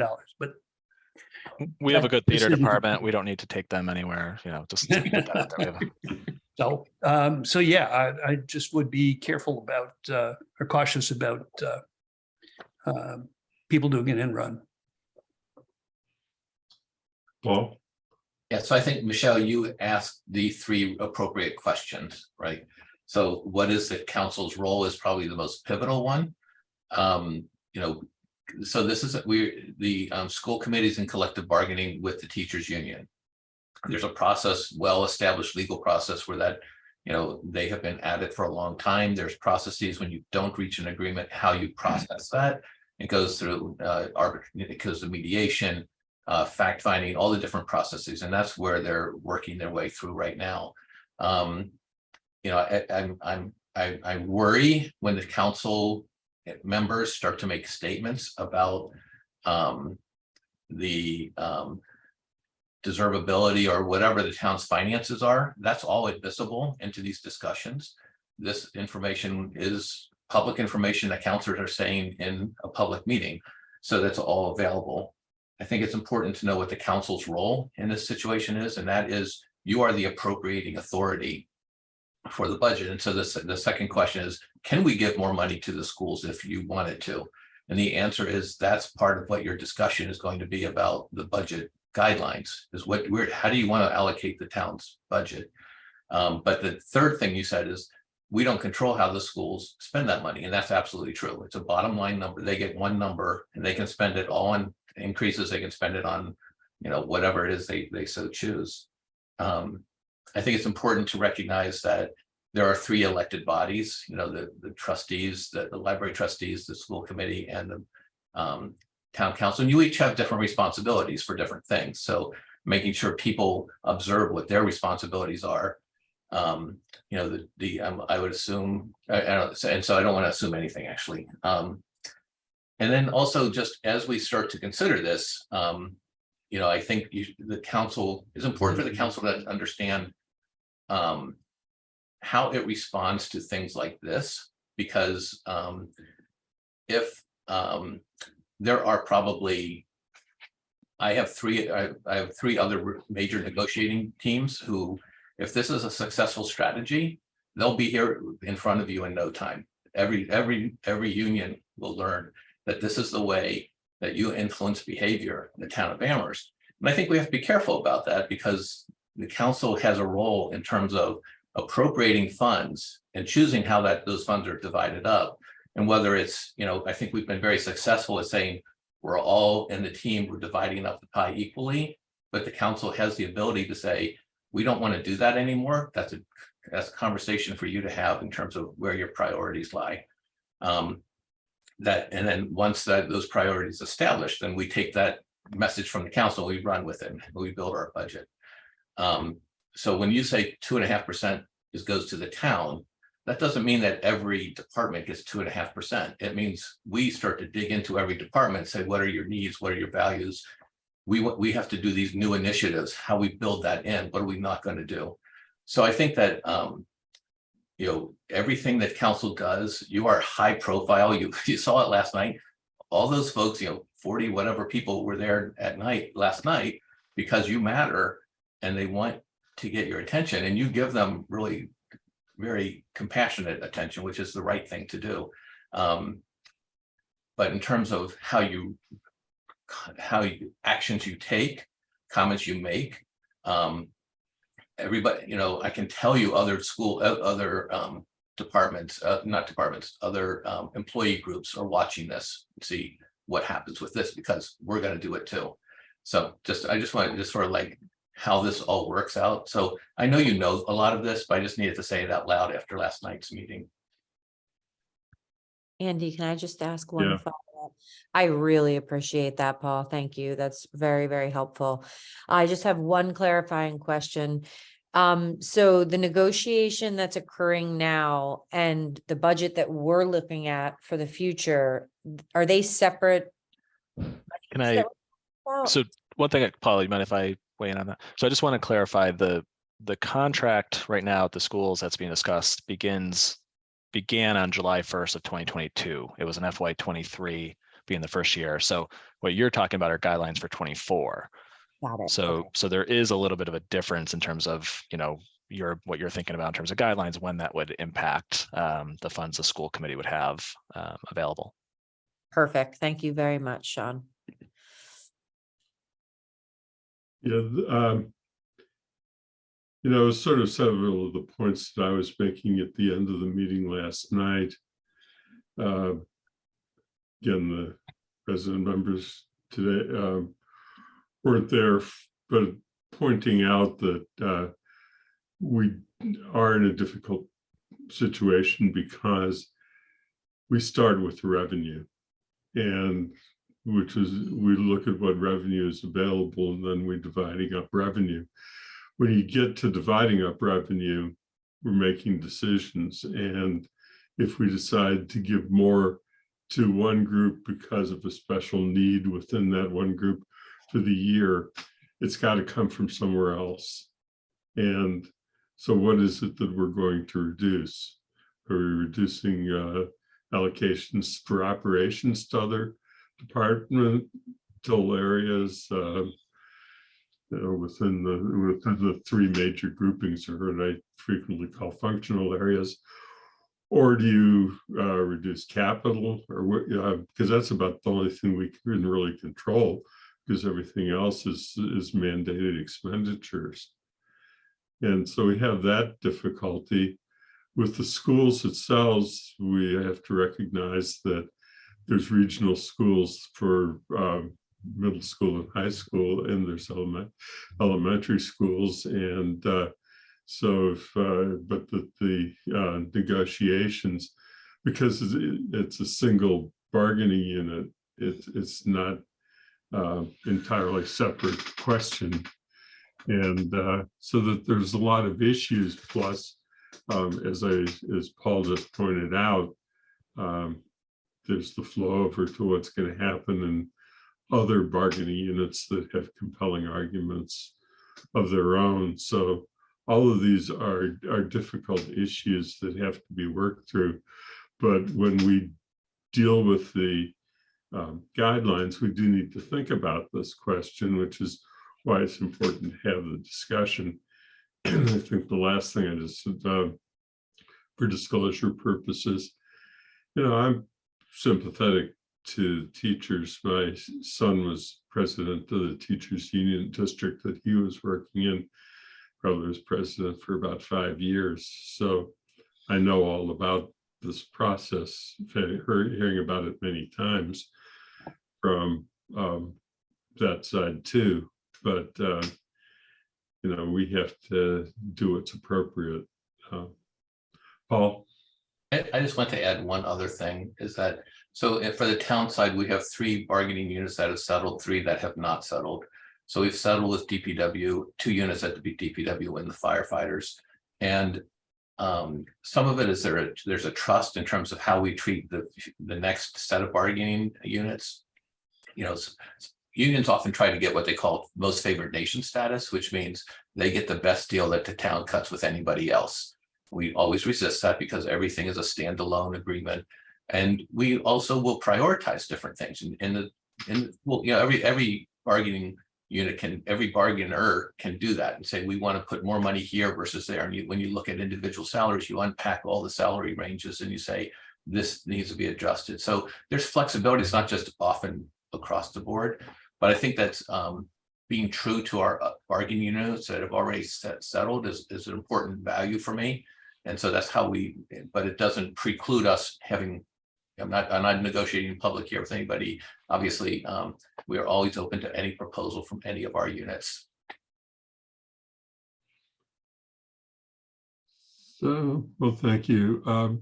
So the reason that I led with this is that that second page, which is on the budget priorities for the expenses side, that's really what the guidelines principally are dealing with, because the revenue side, is largely spoken for already, and we can get into questions about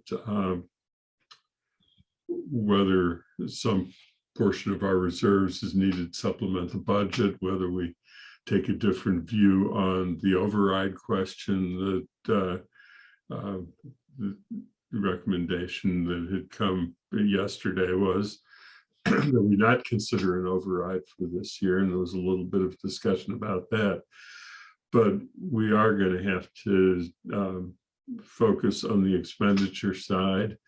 And at the next meeting, I think that's really what we're going to be largely digging into. I think that the other thing that happens that I mentioned last night on the expenditure side is that there are also what kinds of unique projects, because I think that what we've generally said is that maintaining current services that are relied upon by our community are important, and that it's a high priority, and then to the extent possible, these are other things that are important.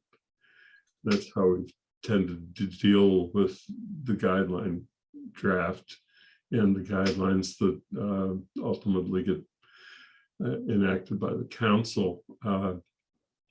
So those are the, kind of the roadmap of the major decisions. I would urge you to go back and reread last year's guidelines, and I can send them to you afterwards, because I think the last year's guidelines are helpful to understand where we're going to be going for this year's guidelines too. I mean,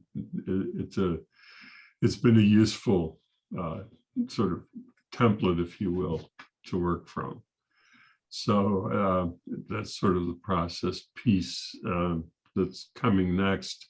And we really are going to have to get into those questions, including the one that we've had some discussion on each of the line items for how much goes into operating budget, how much goes into capital, whether the division is equal. It's really important that we look at the expenditure page and whether you feel comfortable with it and what else we want to say. And that is the discussion that we're going to have. And today was sort of to help us get started, but not to have the discussion itself. Lynn? I know we're not going to have that discussion today. I'm feeling very concerned about even the slightest message that suggests that we would cut the town's budget, meaning we'd lose positions, and how that sounds to our employees. And so I want to just be upfront. I'm not in favor at all of changing this formula. And I do not want to send a message to our employees in all levels that we are looking to cut. Because if we start out this budget season with that message out there, we're in serious trouble. And my sense is we are fiscally okay. We may have some challenges. My sense is that Sean probably can also tell you at this point whether he thinks, we can continue to fund the programs and the safety and so forth that we presently have. But let's not start sending a message that we're looking to cut this town's budget to raise another budget, because that means people are worried about their jobs, and they should not be. I've said all I can say. Kathy? I just want to come in and emphasize a strong agreement with Lynn. I think in our evaluation of Paul, one of the things that many of us picked up is how multitasking our municipal employees are. We are really tight on the municipal side. And Bernie, you said we are high when we compare to per student or per resident on school spending. We are not high on the municipal side. We're low on the municipal side, and it's been a tight budget for good reasons. I'm not saying that but I think we have to be focused townwide. We've just added a CREST department. We've added DEI. We are managing with extremely tight resources. So I think we need to be thinking townwide. And just so everyone knows, when the library comes in, one of the things the library's been doing is going to a group called under 20s. Under 20 doesn't mean age. It means if you don't work 20 hours, you get no fringe benefits, as their strategy so we've got these budget pressures all over the town. So I think we need to be really careful and do what's right for the whole town. Yeah, I have one other topic I'm going to bring up quickly and then go back to public comment, so that because it is getting to 5 or at 5. Michelle? I don't think I understand what you meant, Lynn. Could you clarify? Are you saying that in order to change that, if that formula were to be changed, it would impact other people's jobs? Could you just, I know that sounds. That is exactly what I am saying. Yes. Oh, could you just say a little bit more about that? Right. Like how that happens? When you look at a budget from a revenue standpoint, this is how much money we have. It means the moment you cut something one place or add something one place, you have to cut it from another place. And so the only way we can give money, more money to the schools, the library, I don't care which, it means we have to cut someplace else. So the discussion last night that was so disturbing to me was people suggesting that we should cut our municipal budget to fund our schools. Now, I'm all for our schools, but I am not in favor of cutting one position from the municipal budget, not one. And the minute we start playing with that, that's exactly what we're going to be having to do, because we are predominantly personnel and other things. Okay, but just one quick follow-up to that. So is that the same as looking at our salaries across the board and making sure that they're equitable and in line with other municipalities? Like, how does the equity lens get applied across the board of all of our personnel? Do a salary study and then develop a plan to increase them over time if you need to, or make adjustments over time. And that is part of negotiations. So sorry, Yeah. Lynn, so that is part of negotiations where you do, one of the first things you do in negotiations is a salary comparison to comparable districts. So I'm sure that has been done. And one thing Paul is committed to is periodically, at least on the town side, and I'm not sure what the schools are doing, at least on the town side, doing a periodic look at the competitiveness of our salaries to our neighboring towns to make sure that we're not falling too far behind. Northampton did something recently a few years ago where they did that, and they determined that they were behind quite a bit, and they made some adjustments. I think we did it recently with one of our bargaining units as well. So I think there's ways to do it, and I as part of collective bargaining, that's something that I think is always done. Okay, and does that apply to like the equitable, so I'll just be really blunt here.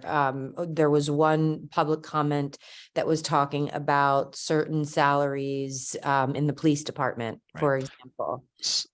So yeah, so I remember that comment. I think the thing we just need to think about when those numbers are thrown out, specifically with police, is that we don't know how many hours were worked to make those numbers, and we don't know who paid for I mean, we know the town paid, but many with the police department, many hours are paid through details, meaning that an outside entity pays us to then pay them.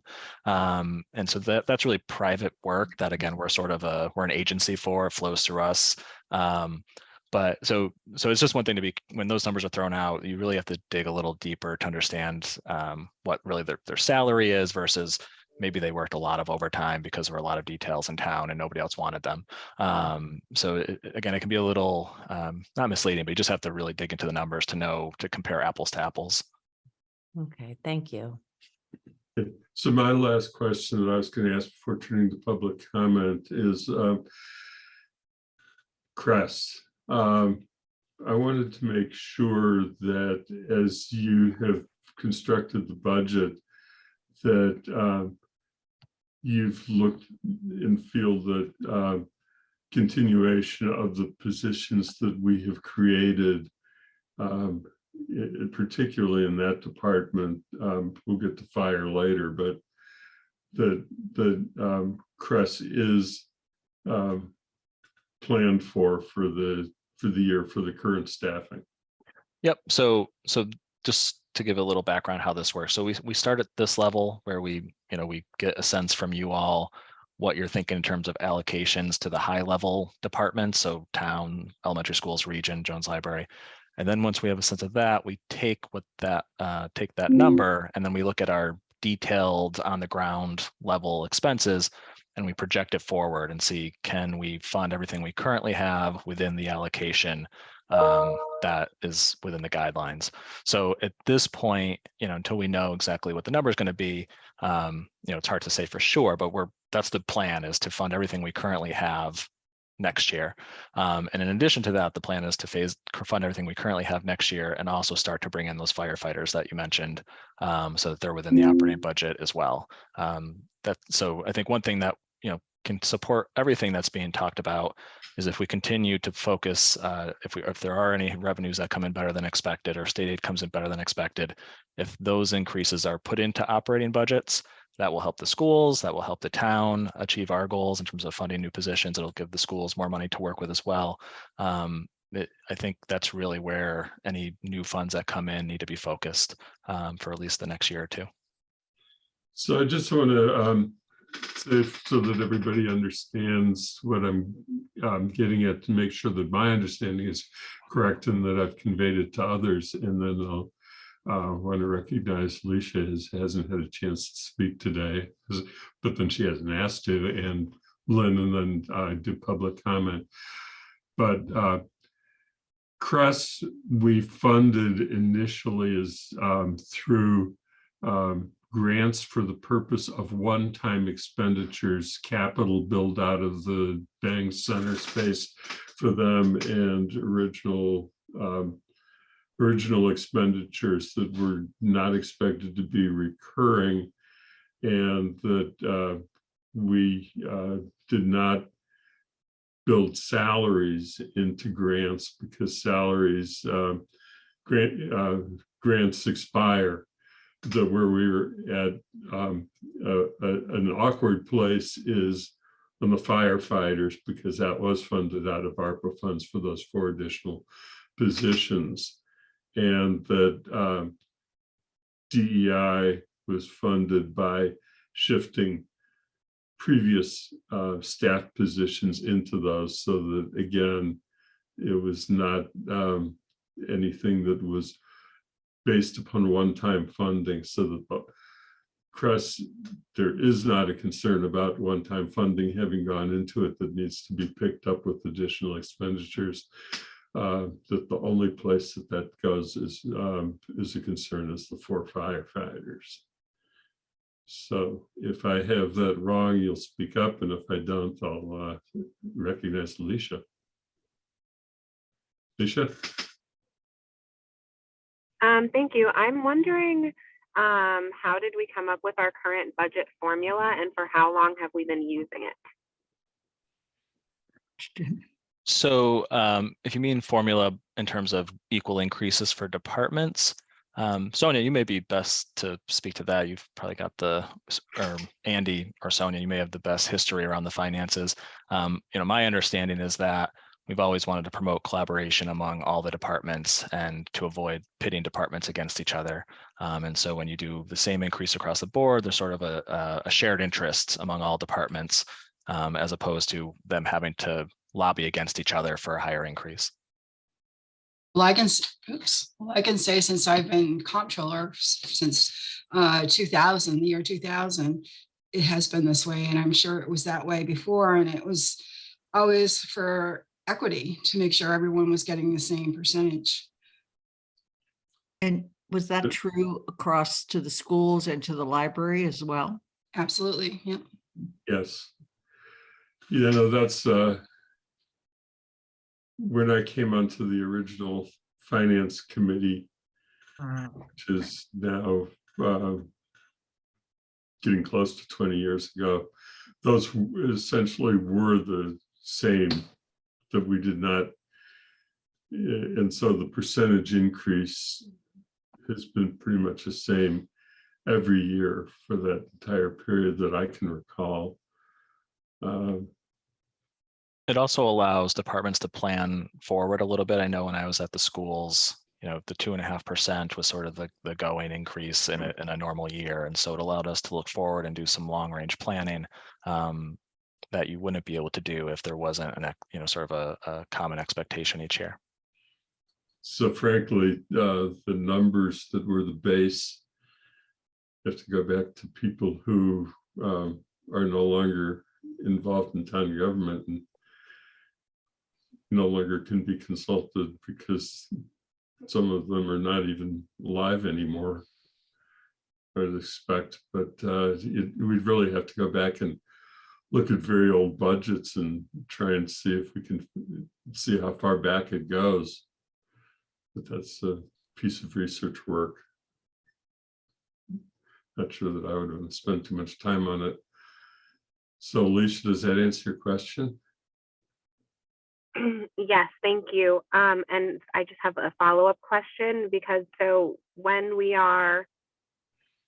I got is that we have been using this budget process and it was constructed however much time ago, considering all of the different departments in the town.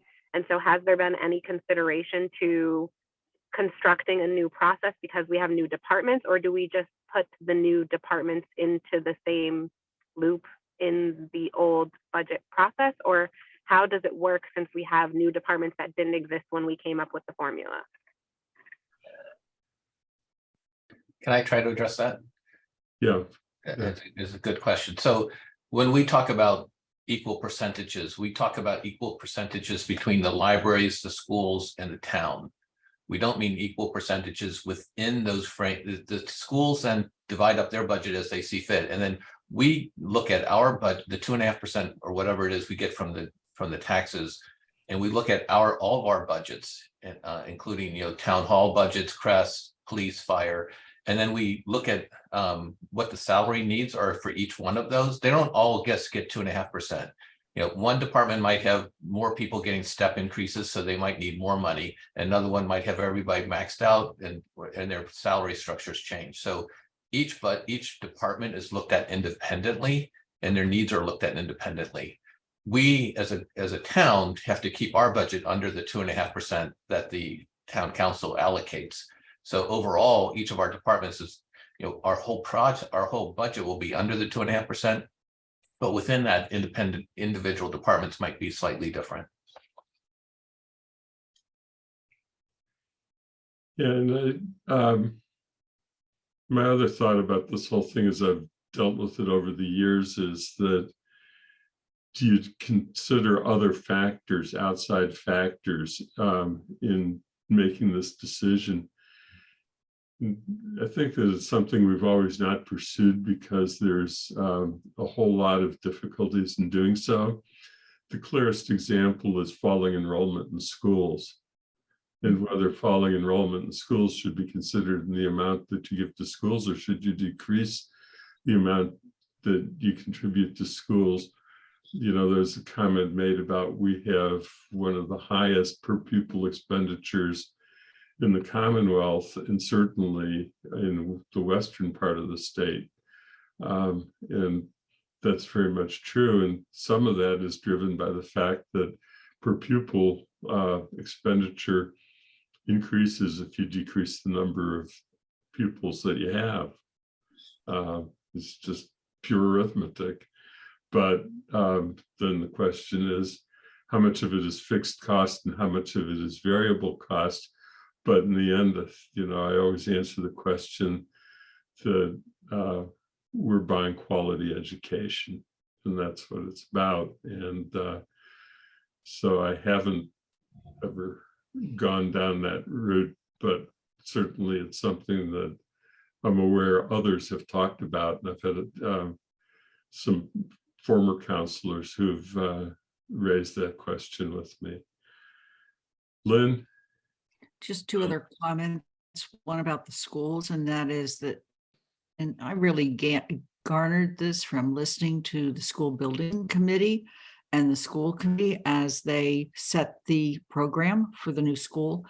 And that is, we've really changed our approach to special ed in Amherst. We do a lot more in-house than we used to do. And that also means we have more paras per students than we used to, because many of the paras are in fact in the special ed area. All of that is still the school committee's responsibility. I actually really urge people to go and watch school committee discussion and watch Superintendent Morris talk about the shift in what we've done with our schools, particularly as it relates to special ed.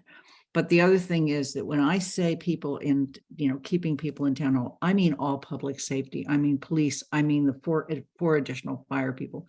I mean our commitment to CRESS. We're still in the beginning stages of this and trying to figure out what that model is. And yet right now, we know we don't have the staff we need. So anything else that we can talk about today? Otherwise, I want to honor the commitment to public comment. So I see two hands up on the public comment side. Actually, they're both counselors. As it turns out, though, anybody who's in the attendee group and wishes to be recognized, I see three now. I'm going to go in the order in which I believe that they raised hands, which would be to start with Shalini. So if whoever's controlling can bring Shalini in. And by the way, I can't bring all counselors in because we would then have a quorum problem. I can only deal with this as public comment for that reason. Shalini, hello. Yes, thank you. I really appreciated hearing Paul's perspective and Lynn's perspective on this. So I just wanted to make a couple of points because I was one of the people who was really moved yesterday, and I still am. So I just wanted to clarify how I'm thinking about this. So one, definitely don't want to get in the middle of negotiations between union and school committee. I think having those clear boundaries is really important, as has been mentioned. Second, I want to say we have a school committee, and trusting them as our elected body is really important, and not trying to, say, oh, they, whatever. So we just, that in my mind, that's really important. We have an elected body and we have to publicly and anyhow support them or trust them in what they're doing. The third thing is there was a mention of salaries of teachers versus police. And I just did a quick review, and of course, these are averages. There's a lot of complexity in this information, number of hours and whatnot.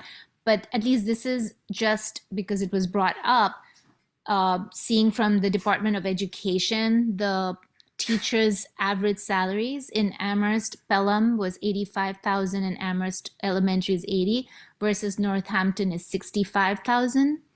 In Pelham, it's $70,000. In Hadley, it was $69,000. Belchertown, $74,000. So just so that people kind of have that sense that we are, we do value. This is, again, in my personal opinion, this is still low, but just to say that as a town, we do value our education and educators, which is why we offer better salaries than our neighbors. And police, I looked at the same then, like how are we placed with the police? And the average Amherst police is 75,000, Northampton is 75, and Hadley 75. So in terms of police, we're paying the same averages. Again, this is one website, but just as I don't know, for me, it was like, okay, that's interesting that police were paying the same as our neighbors, but teachers we're paying way higher. That's one thing. The other thing I wanted to say though was it's the paras again that the low salary, which I think is a values discussion, and it's not again just Amherst, it's not a school committee, it's just collectively, I think it's important for us to pause. I feel it's important for us to pause and have that conversation about, and it sounds like having it in the budgets, what was that, budget committee, budget guidelines, no, budget something committee, coordinating committee. Okay, I was reading your lips. Budget coordinating committee, because I think having someone representative from the school committee would be important to be part of that conversation and figure out what to do. And for that matter, then maybe we need to look at the salaries throughout and revisit that as a separate conversation of the lower level, lower entry, I don't know what the word is, but salaries for that. And there was just one last thing. Oh yeah, and again, like what I also heard was there's COLA and the cost of living, but there's also steps and other increases that teachers are getting, which I didn't know about. And so I think it's just to say that we really don't have information when we hear things. I think it's important for us to listen and then be able to find where's the right place to have that conversation, and also to support the people who are coming to us like, hey, we are listening to you, and here is where you need to have that conversation, here's what we can do, just that clarity of role, and we're all speaking the same language then, and helping each other. That's all. Thank you. Well, thank you, Shalini. Whoever's managing to should bring Pam Rooney in, since she was next in line, so that we have.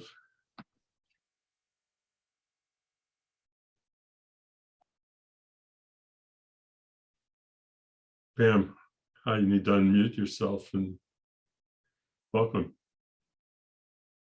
I thank you. I don't think I was supposed to come in as a panelist. I have a very mundane question compared to what was just asked, and that is for my benefit and for anyone else listening. Is there an actual phase called budget guideline development? Or does this 40,000 foot perspective, is that just a general discussion, and does that constitute budget guidelines? If someone wants to participate, for instance, on the 21st, is there also a form or any other venue besides just, basically calling in on the Zoom call? Okay. That would be great to get an answer to. Yeah, I don't. Sean, you've done with capital. You've. Yeah, do you want me to? Engaged. So budget guidelines, it is an actual phase, and it's a document. It's a document that the finance committee will produce, and it will be brought to the council, and you'll vote on it. And I think what's important is on the 21st is whatever you hear on the 21st should be part of the discussion at this body, especially if you hear something in prevalence, if there's lots of strong comments to a certain area, that would be something you would want to discuss and make sure is, whether you agree with it or disagree with it, that'll all get put into the budget guidelines that will be brought to the council and voted on. So the budget guidelines, it's an actual document that you vote, it's tangible, and it's something that Paul and I use to guide the development. So it is a distinct phase. And I think in terms of, again, people can provide input into the budget guidelines, or the either by giving oral comments at the hearing. They can also email counselors, and that can be forwarded to the finance committee for consideration. They can email Paul or myself. They can communicate any way they'd like, and in any format they'd like. That really was I was going to just say, this is a time, and this is one reason why we make sure people know this is the time for people to be emailing us, to make public comment, to use the online submission form, to go to engageamherst.org, to mention this at district meetings. This is the time. Kathy? Yeah, I just realized that counselors who just came on the last time may not have seen the budget guideline document. So what we could do, Andy, is just share last year's, that this was what came out last year. So you would get a sense of the document that the council then goes to work on, and the council can send it back. It comes out as a draft. So there is a document that comes out of all of this. And it would be posted, but we discuss it in December, and the new counselors would have all been seated in January. So they weren't part of that last time around. So I just think it would be good to share it to show what it looks like. Yeah, I think that it was shared actually, but anyway, Alicia can tell us that. Alicia? I'm sorry, I have sort of a completely different question. That's okay. But yeah, so I think, the budget process, going off of what Kathy said, it did happen before we were seated. And I think this is one of the processes that a lot of people in town are the most interested in learning, in terms of my observations from trying to participate last year. And I think my confusion comes from why we ask town members to provide input in the budget process if we have no intentions of changing the way that we approach the budget process. So I can respond to that. I don't think it's that there's no intention. I think the comments again go to the people who build the budgets, and they have the opportunity to reflect that in their budget proposal. Again, an example is, there was feedback and input around CRESS that was ultimately put into a budget proposal under our current system. And there's been other examples of things that have been discussed or put into the budget guidelines. Again, for example, the 4 firefighters was something that has been noted. That's where we're working through putting that into the process. So I think the feedback and the process are two different things. And I think our process is set up right now to solicit feedback, get them to the budget guidelines, and then that goes to the town manager to try to incorporate what he can. Kathy? And so, sorry, I just have a follow-up to that. That was helpful, but then I'm wondering, and so how do those two pieces work together? That along with the initial formula that we use. So how do those two pieces work together? Like, do we just use the initial formula to come up with a baseline budget, and then we're using the feedback to make small alterations? Or I'm trying to understand how those two pieces go together. Yeah, so I think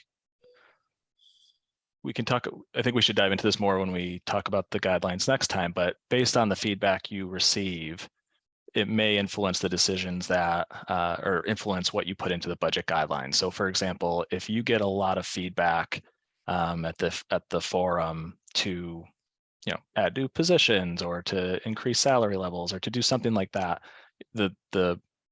what I would translate that to is that we need to increase operating budgets. And so that could be something that goes into budget guidelines to recommend that operating budgets are increased, for example. If you get feedback that the vehicles are in disrepair or in bad shape, or more roads need to be done, that could be translated into the budget, putting into the budget guidelines that more money needs to be put into capital. So I think we've put out sort of a baseline based on the revenues we have, but now your discussion is to hear the feedback from the community and then look at the different levers that are in the, as Andy pointed out, really the expense side of the projection we shared. That's just a baseline for you all to make recommendations against. So again, that's a starting point, and yeah, we will take the feedback we receive and then the guidelines that you all develop and adjust accordingly. Thank you.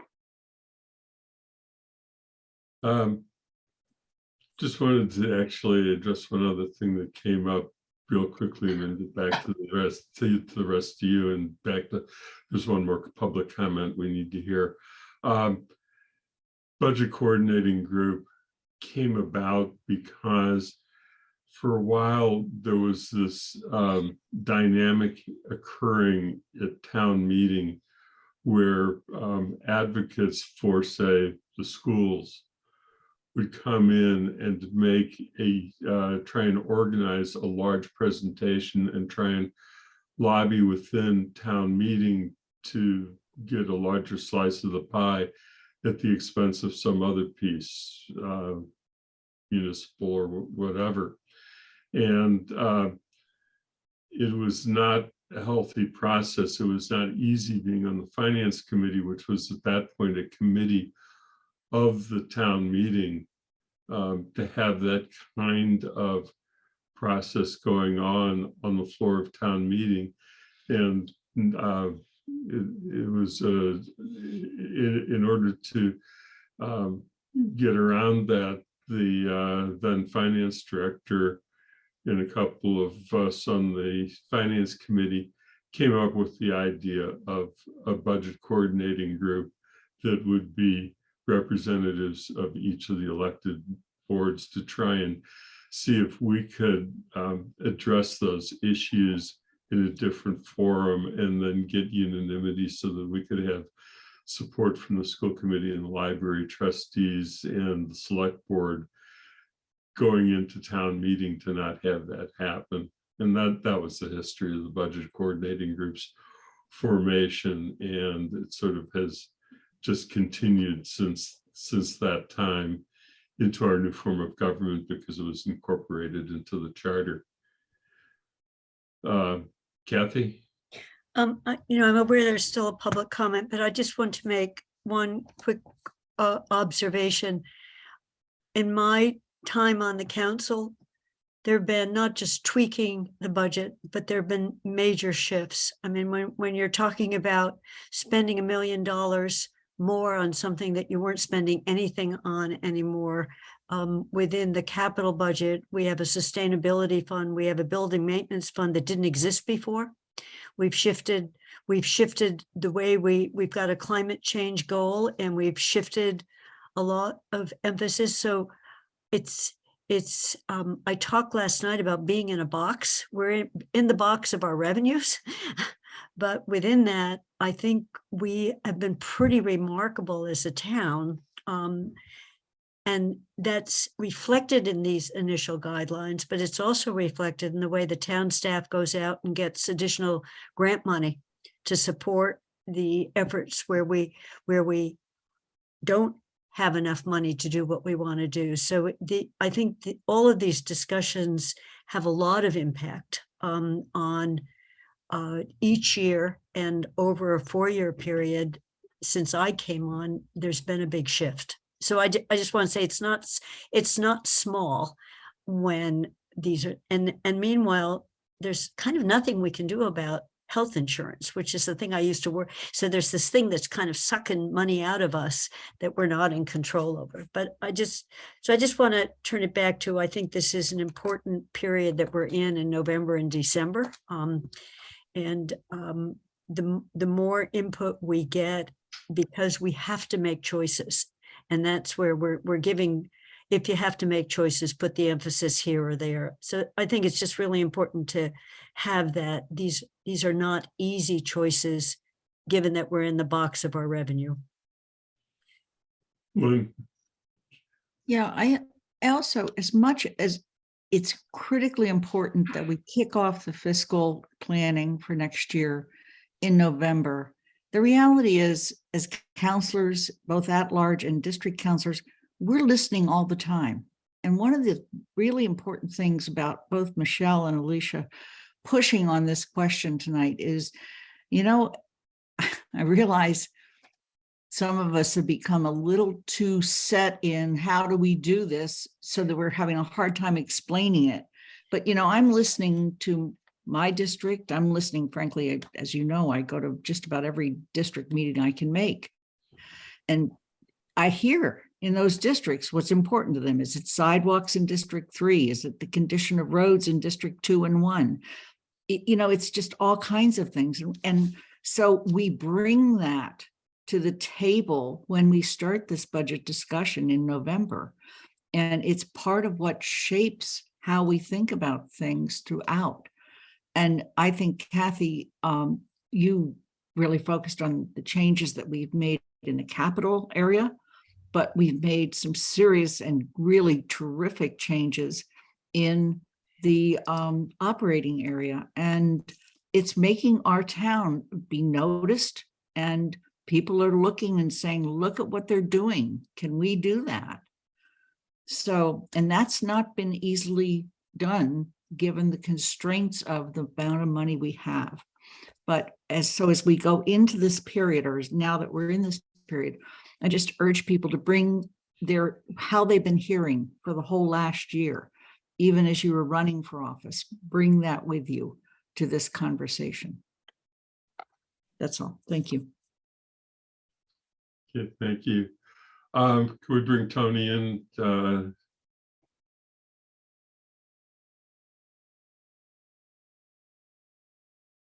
Hi, Tony. Thank you for your patience. Hi, thanks. Yeah, I've missed some of the meetings, so I apologize if my comments are out of place, but I wanted to pick up on a thread that I think Michelle was getting at of wage equity within and across town departments. It would be helpful if those salary studies that were mentioned could be made publicly available, so interested parties could look at that. I don't recall seeing such a study before. When I look at the gross pay from 2021 for town staff, there were 49 employees that earned above $100,000. As Sean said, that does not translate to their base salary, as it could include overtime for roadwork details, etc. But it's still a very high pay. To the best of my knowledge, school employee salaries are not made publicly available and are only accessible by filing a public records request. In 2020, I filed such a request, so I have the FY19 figures for the schools. It can be a little confusing since there are separate spreadsheets for the elementary district and the regional district, and the job titles are not listed. For central office staff or any staff that support both the elementary and regional districts, I have to add their salaries from each district together. Still, there are some earning more than $100,000 per year. If councillors feel strongly that paraprofessional pay scales in Amherst are too low, as I do, especially when I see Popeye's fried chicken pays $18 per hour, you could communicate to the regional school committee that you would like them to review salaries and wages across the board as they work through collective bargaining, looking at the feasibility of redistributing some of the funding from the higher paid employees to the lowest paid employees, rather than trying to find a way for the town to allocate more to the schools. As you know, Amherst spends a lot more per pupil than neighboring districts. And when asked why that is, the superintendent has said that we have more staff and we pay them more. Certainly, we do have more staff per 100 students than other districts, but perhaps the paying more is more limited to those on the higher end of the pay scale.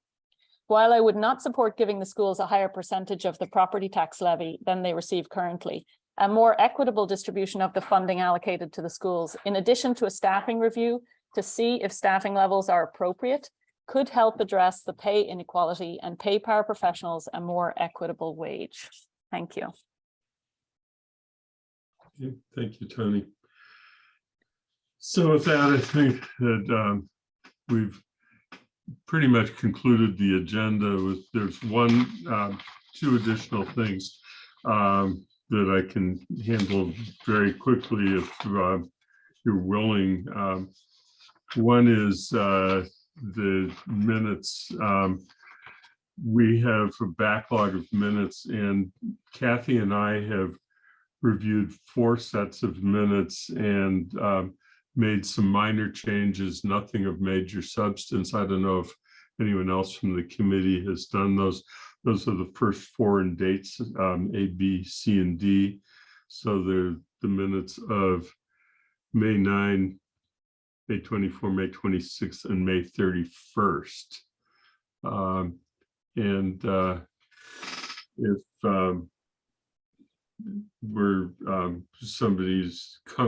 If you're comfortable with moving them as knowing that Kathy and I have reviewed them and made the minor changes that we thought is appropriate, I would take a motion on that. Otherwise, I will send them out to the committee for future meeting.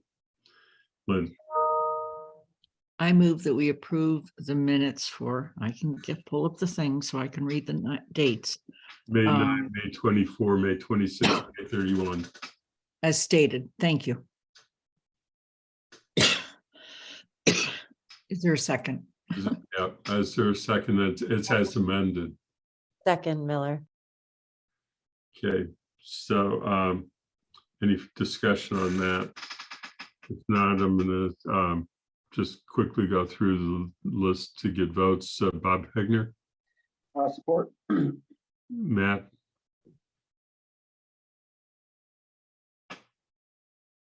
Matt Holloway, You may have stepped away. yeah, I'm gonna go into Support. Bernie Kubiak.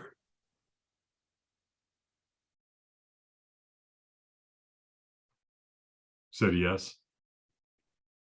Okay, count that nod as a yes. Let's see, continue going alphabetically. Michelle Miller, Aye. Kathy. Jane? Yes. I'm a yes. Alicia Walker. Yes. Lynn, Yes. and I think, did we do Bob? I think we did. So it's unanimous. So the last thing that I was just going to mention is the question of next meeting and what the meeting plan is. And we had scheduled our next meeting for the 21st, going on the pattern of every Tuesday following a council meeting. 22nd. 22nd. 22nd, right, for the committee, 21st for the council. I'm sorry. Thank you. We did schedule an additional council meeting last night, but that doesn't mean we have to schedule an extra committee meeting unless there's a feeling that we could make progress on the guidelines.